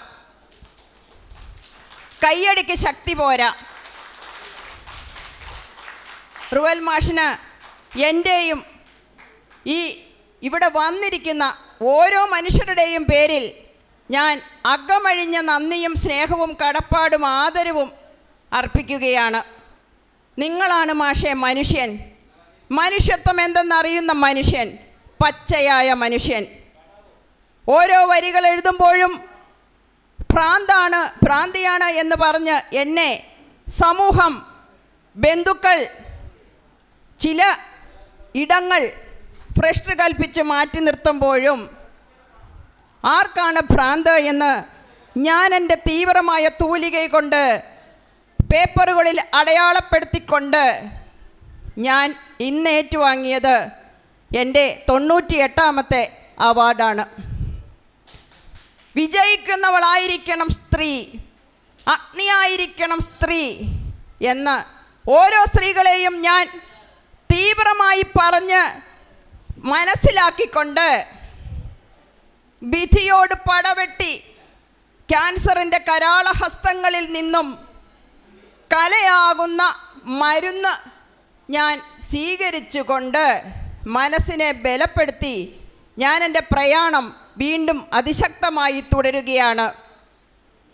എല്ലാ മനുഷ്യരും ചിന്തിക്കേണ്ട ഒരു കാര്യമുണ്ട്. ആദ്യം നാം റെസ്പെക്റ്റ് ചെയ്യേണ്ടത് നമ്മെ തന്നെയാണ്. നമ്മൾ തന്നെ ആദരിച്ചെങ്കിൽ മാത്രമേ, റെസ്പെക്റ്റ് ചെയ്തെങ്കിൽ മാത്രമേ മറ്റൊരുവനെ നമുക്ക് റെസ്പെക്റ്റ് ചെയ്യാൻ പറ്റുകയുള്ളൂ. കാരണം അവനും അവളുമൊക്കെ നമ്മൾ തന്നെയാണ്. അപ്പോൾ സ്നേഹിക്കയില്ല ഞാൻ നോവുമാത്മാവിനെ സ്നേഹിച്ചിടാത്തൊരു തത്വശാസ്ത്രത്തെയും എന്ന് പറഞ്ഞുകൊണ്ട് സ്വാതന്ത്ര്യം അനുഭവിക്കുന്ന നമ്മൾക്ക് ഇന്നും സ്വാർത്ഥതയുടെ ചങ്ങലക്കെട്ടുകളിൽ, അടുക്കളയുടെ പിന്നാമ്പുറങ്ങളിൽ നിശബ്ദയായി ജീവിക്കുന്ന സ്ത്രീകളെ മുൻപിലേക്ക്, മുഖ്യധാരാ വേദികളിലേക്ക് കൊണ്ടുവരാൻ സുനിൽ മാഷിനെ പോലെയുള്ള പ്രചോദനമേകുന്ന പുരുഷന്മാരുണ്ടാകട്ടെ എന്ന് പറഞ്ഞുകൊണ്ട് ഞാൻ എൻ്റെ വാക്കുകൾ നിർത്തുന്നു. നന്ദി, നമസ്കാരം. ഇത്രയും പ്രൗഢഗംഭീരമായ ഒരു സദസ്സിൽ പങ്കെടുക്കാൻ കഴിഞ്ഞാൽ വളരെ സന്തോഷം. എനിക്കിവിടെ വരാൻ ഇടയായത് പ്രിയപ്പെട്ട സുനിൽ സാറ് എല്ലാ മാസവും ഞങ്ങളുടെ കൊച്ചു ഗ്രാമത്തിൽ വരാറുണ്ട്. കൊട്ടാരക്കരയ്ക്കടുത്ത് വാളകം 2 കിലോമീറ്റർ മാത്രം ദൂരമുള്ള പൊലിക്കോട് എന്ന് പറയുന്ന ഒരു കൊച്ചു ഗ്രാമമാണ് ഞങ്ങളുടെ പ്രദേശം. അവിടെ ഇന്നത്തെ ഈ വാക്കിടത്തിൻ്റെ പുസ്തകം ഏറ്റുവാങ്ങിയ രാജൻ സാറ് ഞങ്ങളുടെ അയൽക്കാരാണ്. അദ്ദേഹം ഹൈസ്കൂളിൽ നിന്ന് റിട്ടയർഡായി വന്നതിന് ശേഷം ഒരു പുതിയ വീട് തൊട്ടടുത്ത് തന്നെ വെച്ചു. പക്ഷേ അദ്ദേഹം താമസിച്ച പഴയ വീട് ആർക്കും വാടകയ്ക്ക് കൊടുത്തില്ല, വിറ്റില്ല. അവിടെ ആയിരക്കണക്കിന് പുസ്തകങ്ങൾ ശേഖരിച്ച് ഒരു പുസ്തകപ്പുര രൂപപ്പെടുത്തി. അതിൻ്റെ ആഭിമുഖ്യത്തിൽ എല്ലാ മാസവും 2ാം ശനിയാഴ്ച ഒരു കയ്യെഴുത്ത് മാസികയുടെ പ്രസിദ്ധീകരണമുണ്ട്. അതിൽ കവിതകൾ എഴുതുന്ന പലരും ഇവിടെ പങ്കെടുത്തിട്ടുണ്ട്. അപ്പോൾ ആ പ്രസിദ്ധീകരണവുമായി ബന്ധപ്പെട്ട് സുനിൽ സാറ്, അതിൻ്റെ സംഘാടകരായ മോഹൻലാൽ സാറ്, അഞ്ജു, ചിഞ്ചു ഒക്കെ ഇവിടെ എത്തിയിട്ടുണ്ട്. അപ്പോൾ അതിൻ്റെ ഒരു ഘടകം എന്ന രീതിയിലാണ് സാറ് എന്നെയും ഇവിടെ ക്ഷണിച്ചത്. വളരെ സന്തോഷം. ഈ കണ്ടെടുത്ത ഇടം, വാക്കിടത്തിൻ്റെ ഉദ്ഘാടന വേദി, ഈ ഇടം എനിക്ക് വളരെ ഇഷ്ടപ്പെട്ട്. ഞങ്ങളോട് വന്നപ്പോഴേ പ്രിയപ്പെട്ട റൂവൽ സിംഗ് സാറിനെ പരിചയപ്പെട്ട്, അദ്ദേഹമാണ് ഇതിൻ്റെ സ്ഥാപകൻ. എൻ്റെ ഇടതുവശത്ത് ഇപ്പോഴും ആട്ടവും പാട്ടവും ഒക്കെ സന്തോഷത്തോടെ നടത്തിക്കൊണ്ടിരിക്കുക. അവർ നമ്മളിവിടെ പറയുന്ന അവർ കേൾക്കുന്നില്ല, അവർ വളരെ സന്തോഷത്തിലാണ്. അപ്പോൾ ആ ഇടത്തിൽ വെച്ച് തന്നെ ഇതിൻ്റെ ഉദ്ഘാടനം ചെയ്യാൻ പറ്റിയതിൽ വളരെ സന്തോഷം. അദ്ദേഹത്തെക്കുറിച്ച് അറിഞ്ഞപ്പോൾ എനിക്ക് വളരെ സന്തോഷമുണ്ട്. ഇങ്ങനെയുള്ള സ്ഥാപനങ്ങൾ പലരും കൊട്ടാരക്കരടുത്തുമുണ്ട്. ഇത് അതിൽ നിന്നൊക്കെ ഭിന്നമായി സർക്കാരിൽ നിന്ന് യാതൊരു സഹായവും ഇല്ലാതെ പ്രവർത്തിക്കുന്നെന്ന് ഘട്ടത്തിൽ അതിശയമുണ്ട്. ഇവിടെ ഈ വാക്കിടം ഗ്രൂപ്പിൻ്റെ കണ്ണികൾ നേരത്തെയൊക്കെ ഇവിടെ സൂചിപ്പിച്ചതുപോലെ കാസർഗോഡ്, പാലക്കാട്, തൃശ്ശൂർ എന്ന് വേണ്ട കേരളത്തിൻ്റെ എല്ലാ ജില്ലകളിൽ നിന്നുള്ളവരുണ്ട് ഇവിടെ എത്തിയിട്ടുണ്ട്. അത് വളരെ പ്രശംസിക്കത്തക്ക ഒന്ന് തന്നെയാണ്. ഇവിടെ ഈ പരിപാടി ആരംഭിക്കുന്നതിന് മുമ്പ് കുറേ കവികളിവിടെ കുറേ കവിതകൾ ആലപിച്ച്, ഞാൻ കവിതയൊന്നും എഴുതാറില്ല, പക്ഷേ എനിക്ക് ആ കവിത വായിക്കുന്നത് കേൾക്കുന്നത് വളരെ ഇഷ്ടമാണ്. ഇവിടെ ഉദ്ഘാടകൻ സൂചിപ്പിച്ച് അദ്ദേഹം കവിതകൾ എഴുതുന്നത് അദ്ദേഹത്തിൻ്റെ മുറിവുകൾ ഉണക്കാനാണ്. പക്ഷേ ഇവിടെ കേട്ട കവിതകൾ എൻ്റെ മുറിവുകളെ മാന്തി വ്രണപ്പെടുത്തി. അതാണ് സത്യം. എന്നുവെച്ചാൽ നിങ്ങളിവിടെ കേട്ട ഓരോ കവിതയും, ഞാൻ കേട്ട ഓരോ കവിതയും മനുഷ്യഗന്ധിയ. അത് നമ്മുടെ ഹൃദയത്തിൽ പതിച്ചാൽ നമുക്ക് അതിൻ്റെ ഒരു വികാര തള്ളലുണ്ടാവും തീർച്ചയായിട്ടും. അപ്പം നിങ്ങളെല്ലാം ഞാൻ അങ്ങേയറ്റം ആദരിക്കുന്നു. ഞാൻ അധികം നീട്ടുന്നില്ല, കാരണം സമയം ഒരുപാടായി. ഇവിടെ ഒരു മാഡം സൂചിപ്പിച്ചതുപോലെ നിങ്ങളുടെ തൂലികാത്തുമ്പിൽ നിന്ന് പിറന്നു വീഴുന്ന കുഞ്ഞുങ്ങൾ തീർച്ചയായിട്ടും ഞങ്ങൾ സമൂഹം ഏറ്റെടുക്കും, അങ്ങേയറ്റം സ്നേഹിക്കും, ആദരിക്കും. അതുകൊണ്ട് ധൈര്യമായിട്ട് നിങ്ങളിൽ നിന്ന് ഉജ്ജ്വലമായ കവിതകൾ ഉണ്ടാകട്ടെ. എല്ലാവിധ ആശംസകളും അർപ്പിച്ചുകൊണ്ട് തക്കാളി എൻ്റെ വാക്കുകൾ ചുരുക്കുന്നു. ഈ വാക്കിടം സാഹിത്യ സൗഹൃദ കൂട്ടായ്മ പിറവി എടുക്കുന്നതാണ്. ഇതൊരു പുണ്യസ്ഥലമായി ഞാൻ കാണുകയാണ്. കാരണം വീടുകളിൽ നിന്നൊക്കെ ഉപേക്ഷിക്കപ്പെട്ട മക്കളൊക്കെ പ്രതാപശാലികളാകുമ്പോൾ അച്ഛനമ്മമാരെയും നോക്കുവാൻ സമയം കിട്ടാത്ത അവരെയെല്ലാം കോർത്തിണക്കിക്കൊണ്ട് അവർക്ക് തലചായ്ക്കുവാനും ഭക്ഷണം കൊടുക്കുവാനും ഒരിടം കൊടുക്കുന്ന ഈ പുണ്യഭൂമിയായ സമുദ്രതീരം എത്ര പറഞ്ഞാലും അത് മതിയാവുകയില്ല. എൻ്റെ പ്രിയപ്പെട്ട സുഹൃത്ത് റൂബൽ സിംഗ് ഇങ്ങനൊരു ആശയം കൊടുത്ത്, ഇതൊരു കൊച്ചു കാര്യമല്ല, ഇതൊരു വലിയ സാമ്പത്തികം വേണ്ട ഒരു ഭാഗമാണ്. അത് എങ്ങനെയൊക്കെ ഉണ്ടാകും നമുക്കറിയില്ല. ഏതായാലും ഇവിടെ താമസിക്കുന്ന ആ വൃദ്ധജനങ്ങൾ എത്രയോ സന്തോഷകരമായി അവർ പരസ്പരം ടി വി കണ്ട് സന്തോഷം കുശലപ്രശ്നങ്ങൾ പറഞ്ഞ് നല്ല വസ്ത്രധാരണം നടത്തി ഇവിടെ അന്തിയുറങ്ങുന്ന കുറേ വൃദ്ധജനങ്ങൾ, അമ്മ അച്ഛനമ്മമാർ. ഞാൻ ഒരിക്കൽ ഒരു സ്ഥലത്ത് ഞാൻ കണ്ടതാണ്.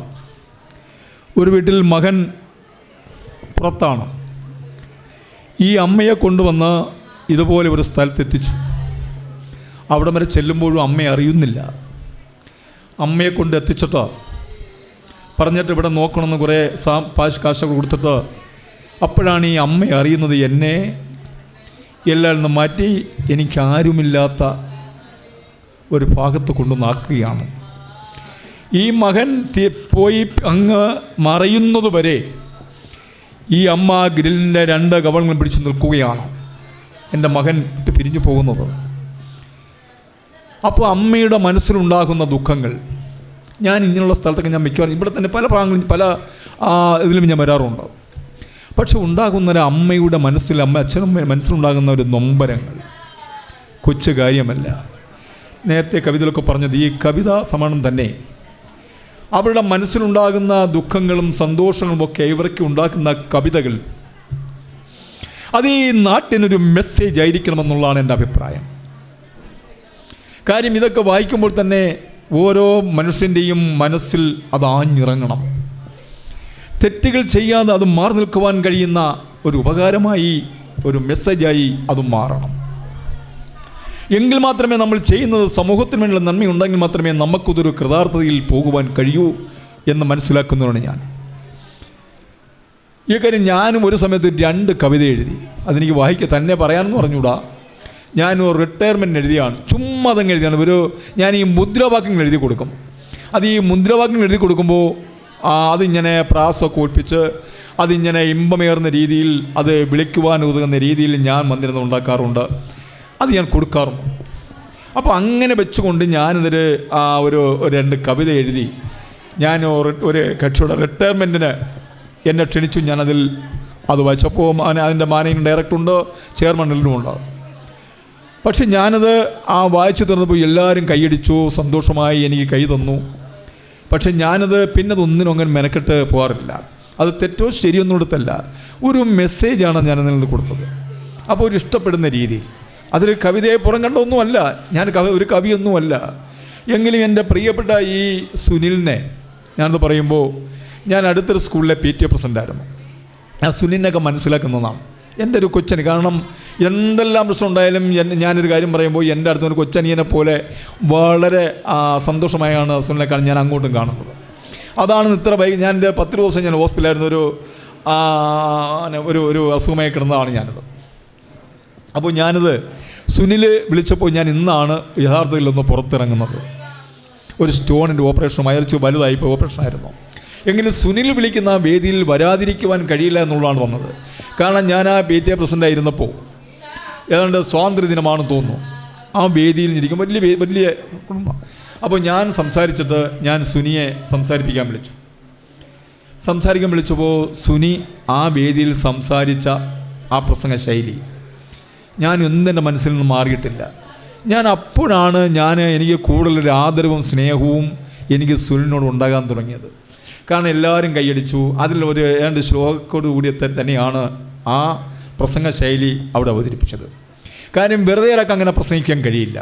അപ്പോൾ അന്ന് മുതൽ ഞാൻ സുനിയെ ശ്രദ്ധിച്ചു തുടങ്ങി. അപ്പോൾ ആ ഒരു സ്നേഹവും ബഹുമാനവും എനിക്ക് കക്ഷികളുണ്ട്. കാരണം സുനി ഒരു വലിയ കുബേരനൊന്നുമല്ല. നേരത്തെ ഇവിടെ പറഞ്ഞതുപോലെ നമ്മൾ തന്നെ നമ്മുടെ വഴികൾ കണ്ടെത്തിയേ മതിയാകൂ. നമ്മളെ ഈ രാജ്യത്ത് ആരും കൈപിടിച്ച് ഉയർത്തുവാൻ ആരും തന്നെ ഉണ്ടാവുകയില്ല. അത് നമ്മൾ സ്വയം പാത വെട്ടിത്തെളിച്ച് നമ്മൾ മുന്നോട്ട് പോകണം. അതിൻ്റെ ഭാഗമായിട്ട് തന്നെ സുനി അതിനൊരു എക്സാമ്പിൾ തന്നെയാണ്. കാര്യം ഒരു കുബേര കുടുംബത്തിലും ജനിച്ച ആളല്ല, കഷ്ടപ്പെടുന്നൊരു കുടുംബത്തിൽ ജനിച്ച ആളാണ്. ഇന്നും കഷ്ടപ്പെടുന്ന ഒരു കർഷകൻ്റെ മകനാണ് ശ്രീ സുനിൽ. ഒരു ബാങ്കിൽ ജോലിയുണ്ട്. ഭാര്യ ഇവിടെ മോല സ്കൂളിലെ അധ്യാപികയാണ്. സുനിലിനെ സംബന്ധിച്ചോളം സുനിലിനെ ആരും പ്രചോദനം കൊടുത്ത് കൊണ്ടുവന്ന ഒരാളൊന്നുമല്ല. സുനിൽ സ്വയം ഈ പാത തിരഞ്ഞെടുത്തു. അതിൽ നിന്ന് ഇവിടം വരെ എത്തുകയുണ്ടായി. സുനിലിൻ്റെ സന്തോഷം സംസാരിക്കാൻ കഴിയുന്നില്ല. ഓരോ ഭാഗം പറയുമ്പോഴും സുനിലിൻ്റെ മനസ്സിലുണ്ടാകുന്ന ആ ആമോദം പറഞ്ഞത് കേട്ടു. കാസർഗോട്ട് നിന്ന് പോലും ഇവിടെ ആൾ വന്നെന്ന് പറഞ്ഞു.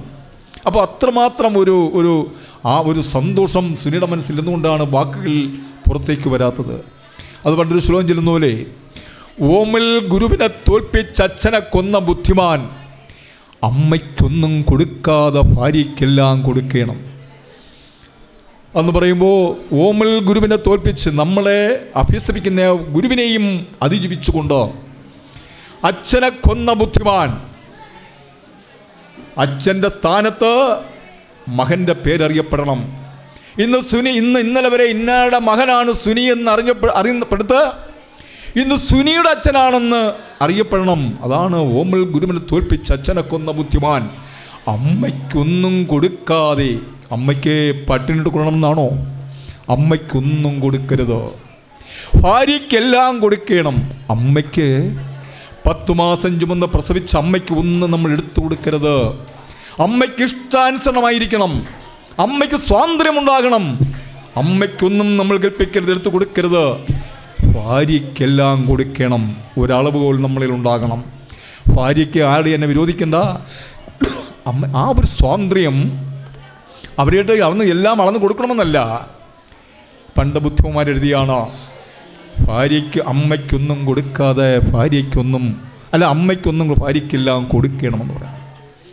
അപ്പോൾ ഞാൻ പരിപാടി എന്നുള്ളതേ ഉള്ളൂ. അപ്പോൾ അതുകൊണ്ട് എനിക്ക് ഒരു പ്രസംഗ ശൈലിയിലേക്ക് ഇതിലേക്ക് കടക്കുന്നില്ല. കാരണം ഇപ്പോൾ തന്നെ 12:30 മണിയായി. നമ്മൾ തന്നെ നേരത്തെ സാറ് പറഞ്ഞതുപോലെ ബ്രിട്ടീഷുകാരുടെ കലാള ഹസ്തങ്ങൾ ഞെരിഞ്ഞമർന്ന് ഇന്ത്യ മോചിതയായിട്ട് 79 വർഷം പിന്നിടുകയാണ്. ഒരു ഭരണഘടന അനുശാസിച്ചുകൊണ്ടാണ് നമ്മൾ മുന്നോട്ട് പോകുന്നത്. വ്യത്യസ്തമായ ജാതി, വ്യത്യസ്ത ഭാഷ, വ്യത്യസ്ത വസ്ത്രധാരണം, അതിനെയെല്ലാം കോർത്തിണക്കി കൊണ്ടുപോകുന്ന ഭരണഘടനയിൽ അനുസൃതമായിക്കൊണ്ടാണ് ഇന്ന് നമ്മൾ പരസ്പരം മടിച്ചു കീറാതെ ഈ ഭരണഘടനയെ കൈകോർത്ത് പിടിച്ചുകൊണ്ട് നമ്മൾ മുന്നോട്ട് പോകുന്നത്.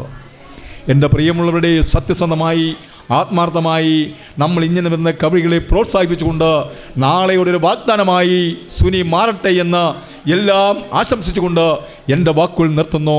ജയ് ഹിന്ദ്. എനിക്ക് കവിത, കഥ എന്നൊക്കെ പറയുമ്പോൾ അതിനെക്കുറിച്ചൊന്നും വലിയ പരിജ്ഞാനം സംസാരിക്കാൻ ഉണ്ടാവില്ല. കാരണം ഞാൻ ചെറിയ പ്രായത്തിൽ തന്നെ സൈനിക സേവനത്തിന് പോയി. അപ്പോൾ അതൊക്കെ കഴിഞ്ഞു വന്നപ്പോൾ പിന്നെ ഒരുപാട് മറ്റ് ചുമതലകളും കുടുംബ പശ്ചാത്തലമൊക്കെ ആയി. എന്നിരുന്നാലും ശരി, കവിതകളും കഥകളും വായിക്കുക, അല്ലെങ്കിൽ അതിൻ്റെ രചയിതാക്കളെ ഏറ്റവും കൂടുതൽ ആദരപൂർവ്വം കാണുന്നൊരു വ്യക്തി കൂടിയാണ് ഞാൻ. കാരണം ജീവിതത്തിൻ്റെ തീക്ഷ്ണമായ ഒരു അനുഭവങ്ങളുടെ തീച്ചുളയിൽ നിന്നായിരിക്കാം ഇതൊക്കെ ഏറ്റവും നല്ല കവിതയും കഥയും ഒക്കെ പിറവിയെടുക്കുന്നത്. അപ്പോൾ അത് സമൂഹത്തിന് കൊടുക്കുന്ന മെസ്സേജ് പ്രധാനമായും നമ്മുടെ ചില ഭാഗങ്ങളിലെങ്കിലും അനുഭവിച്ചു കൊണ്ടിരിക്കുന്ന അല്ലെങ്കിൽ ഉണ്ടായിക്കൊണ്ടിരിക്കുന്ന മൂല്യച്യുതിക്കൊക്കെ പരിഹാരം ഉണ്ടാക്കാൻ കഴിയുന്ന ഒന്നാണ് ഇത്തരം കഥകളും കവിതകളും ഒക്കെ, അല്ലെങ്കിൽ ആ മുറിവുകളൊക്കെ ഉണക്കാൻ പാകപ്പെടുത്തി എടുക്കാൻ പറ്റുന്ന ഒരു തീർച്ചയായിട്ടും അത്രയും ഒരു മരുന്ന് തന്നെയാണത്. അപ്പോൾ അത്തരം ജീവിതാനുഭവങ്ങളിലൂടെ ഉണ്ടാക്കിയെടുക്കുന്ന അല്ലെങ്കിൽ ഈ സംഭവങ്ങളെ നമ്മുടെ സമൂഹത്തിലേക്ക് നല്ല മെസ്സേജായി ഉരുത്തിരിഞ്ഞ് എത്തുകയും നമ്മുടെ യുവതലമുറയ്ക്ക് നല്ല മാർഗനിർദ്ദേശങ്ങൾ കൊടുക്കാനും അതിലൂടെ നമുക്ക് സാധിക്കും. അപ്പോൾ തീർച്ചയായിട്ടും ഈ വാക്കിടം ഗ്രൂപ്പിൻ്റെ സാരഥികൾക്കും ഒപ്പം സമുദ്രതീരത്തിൻ്റെ ഈ അമരക്കാരനായ റൂവൽ സിംഗിനും അപ്പോൾ എല്ലാവർക്കും എന്നെ കൂടി ഈ പരിപാടിയിൽ ക്ഷണിച്ചതിനുള്ള നന്ദി കൂടി രേഖപ്പെടുത്തിക്കൊണ്ട് ഞാൻ എല്ലാവിധ ആശംസകളും അറിയിക്കുന്നു. നന്ദി, നമസ്കാരം. സംഗീത എസ് ചടങ്ങിൽ നന്ദി പറഞ്ഞു. ആദ്യമായി നന്ദി പറയേണ്ടത് നമ്മുടെ ഗ്രീഷ്മ കവിതകൾ എന്ന പുസ്തകത്തിൻ്റെ ചീഫ് അഡ്മിനും നമ്മുടെ അധ്യക്ഷനുമായ സുനിൽ നടക്കൽ സാറിനെയാണ്. മാഷിനെ എൻ്റെ പേരിലും വാക്കിടം ഗ്രൂപ്പിൻ്റെ പേരിലും ഈ സമുദ്രതീരത്തിൻ്റെ പേരിലും ഈ പ്രിയമുള്ള എല്ലാവരുടെ പേരിലും നന്ദി അറിയിക്കുകയാണ്. അടുത്തതായി നന്ദി അറിയിക്കേണ്ടത് നമ്മുടെ സ്വാഗതം പ്രസംഗം ചെയ്ത അഞ്ജു ബിനുവിനെയാണ്. അഞ്ജു ബിനുവിനെ എൻ്റെ പേരിലും വാക്കിടം ഗ്രൂപ്പിൻ്റെ പേരിലും സമുദ്രതീരത്തിൻ്റെ പേരിലും നന്ദി അറിയിക്കുന്നു. അടുത്തതായി നന്ദി അറിയിക്കുന്നത് ഈ ഉദ്ഘാടനം നടത്തിയ ആദി, നമ്മുടെ മലയാളത്തിലെ യുവ സാഹിത്യകാരനായ ആദിയാണ്. ആദിയെ എൻ്റെ പേരിലും വാക്കിടം ഗ്രൂപ്പിൻ്റെ പേരിലും സമുദ്രതീരത്തിൻ്റെ പേരിലും നന്ദി അറിയിക്കുന്നു.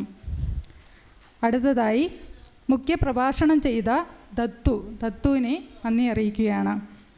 നമ്മുടെ പുസ്തകം ഏറ്റുവാങ്ങിയ കെ രാജൻ മാഷ്, അദ്ദേഹത്തെ എൻ്റെ പേരിലും എല്ലാവരുടെ പേരിലും നന്ദി അറിയിക്കുകയാണ്.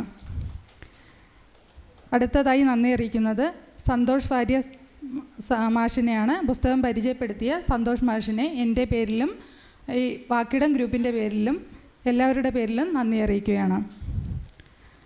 അടുത്തതായി നമ്മുടെ സമുദ്രതീരം മതേതര വയോജന കേന്ദ്രത്തിൻ്റെ രക്ഷാധികാരിയും ഭാര്യയായ ശ്രീ റൂവൽ സിംഗിനെ എൻ്റെ പേരിലും ഈ ഞങ്ങളുടെ എല്ലാവരുടെ പേരിലും വാക്കിടം ഗ്രൂപ്പിൻ്റെയും എല്ലാവരുടെ പേരിലും നന്ദി അറിയിക്കുകയാണ്. അടുത്തതായി നന്ദി അറിയിക്കുന്നത് നമ്മുടെ എഴുത്തുകാരിയും ഗാനരചയിതാവും സംവിധായകയുമായ പ്രിയ ഷൈൻ മാമിനെയാണ്. പ്രിയ ഷൈൻ മാമിനെ എൻ്റെ പേരിലും വാക്കിടം ഗ്രൂപ്പിൻ്റെ പേരിലും എല്ലാവരുടെ പേരിലും നന്ദി അറിയിക്കുന്നു. അടുത്തതായി നന്ദി അറിയിക്കുന്നത് പ്രദീപ് വൈഗ, മിമിക്രി സീരിയൽ താരം. അദ്ദേഹത്തെ എൻ്റെ പേരിലും വാക്കിടം ഗ്രൂപ്പിൻ്റെ പേരിലും എല്ലാവരുടെ പേരിലും നന്ദി അറിയിക്കുന്നു. അടുത്തതായി നമ്മുടെ പുസ്തകം ഏറ്റുവാങ്ങിയ, പുസ്തക പ്രകാശനം നടത്തിയ രജനി മാധവിക്കുട്ടി എഴുത്തുകാരിയെ എൻ്റെ പേരിലും വാക്കിടം ഗ്രൂപ്പിൻ്റെ പേരിലും എല്ലാവരുടെ പേരിലും നന്ദി അറിയിക്കുന്നു. അടുത്തതായി നന്ദി അറിയിക്കുന്നത് നമ്മുടെ സുധാമണി ടി, കാസർഗോഡ് നിന്ന് ഇവിടെ വന്ന് സ്കോട്ട് സംസ്ഥാന അംഗീകാരം നേടിയ കാസർഗോഡ് രാജാസ് ഹയർ സെക്കൻഡറി സ്കൂളിലെ അധ്യാപികയായ സുധാമണി ടി ആണ്. മാഡത്തെ എൻ്റെ പേരിലും വാക്കിടം ഗ്രൂപ്പിൻ്റെ പേരിൽ എല്ലാവരുടെ പേരിലും നന്ദി അറിയിക്കുന്നു. പുസ്തക സമർപ്പണം നടത്തിയ സുവർണൻ പരവൂരിനെ എൻ്റെ പേരിലും വാക്കിടം ഗ്രൂപ്പിൻ്റെ പേരിലും എല്ലാവരുടെ പേരിലും നന്ദി അറിയിക്കുന്നു. അടുത്തതായി മോഹൻലാൽ സാറിനെ എല്ലാവരെയും നന്ദി അറിയിക്കുകയാണ്. എല്ലാവർക്കും നന്ദി അറിയിക്കുകയാണ്.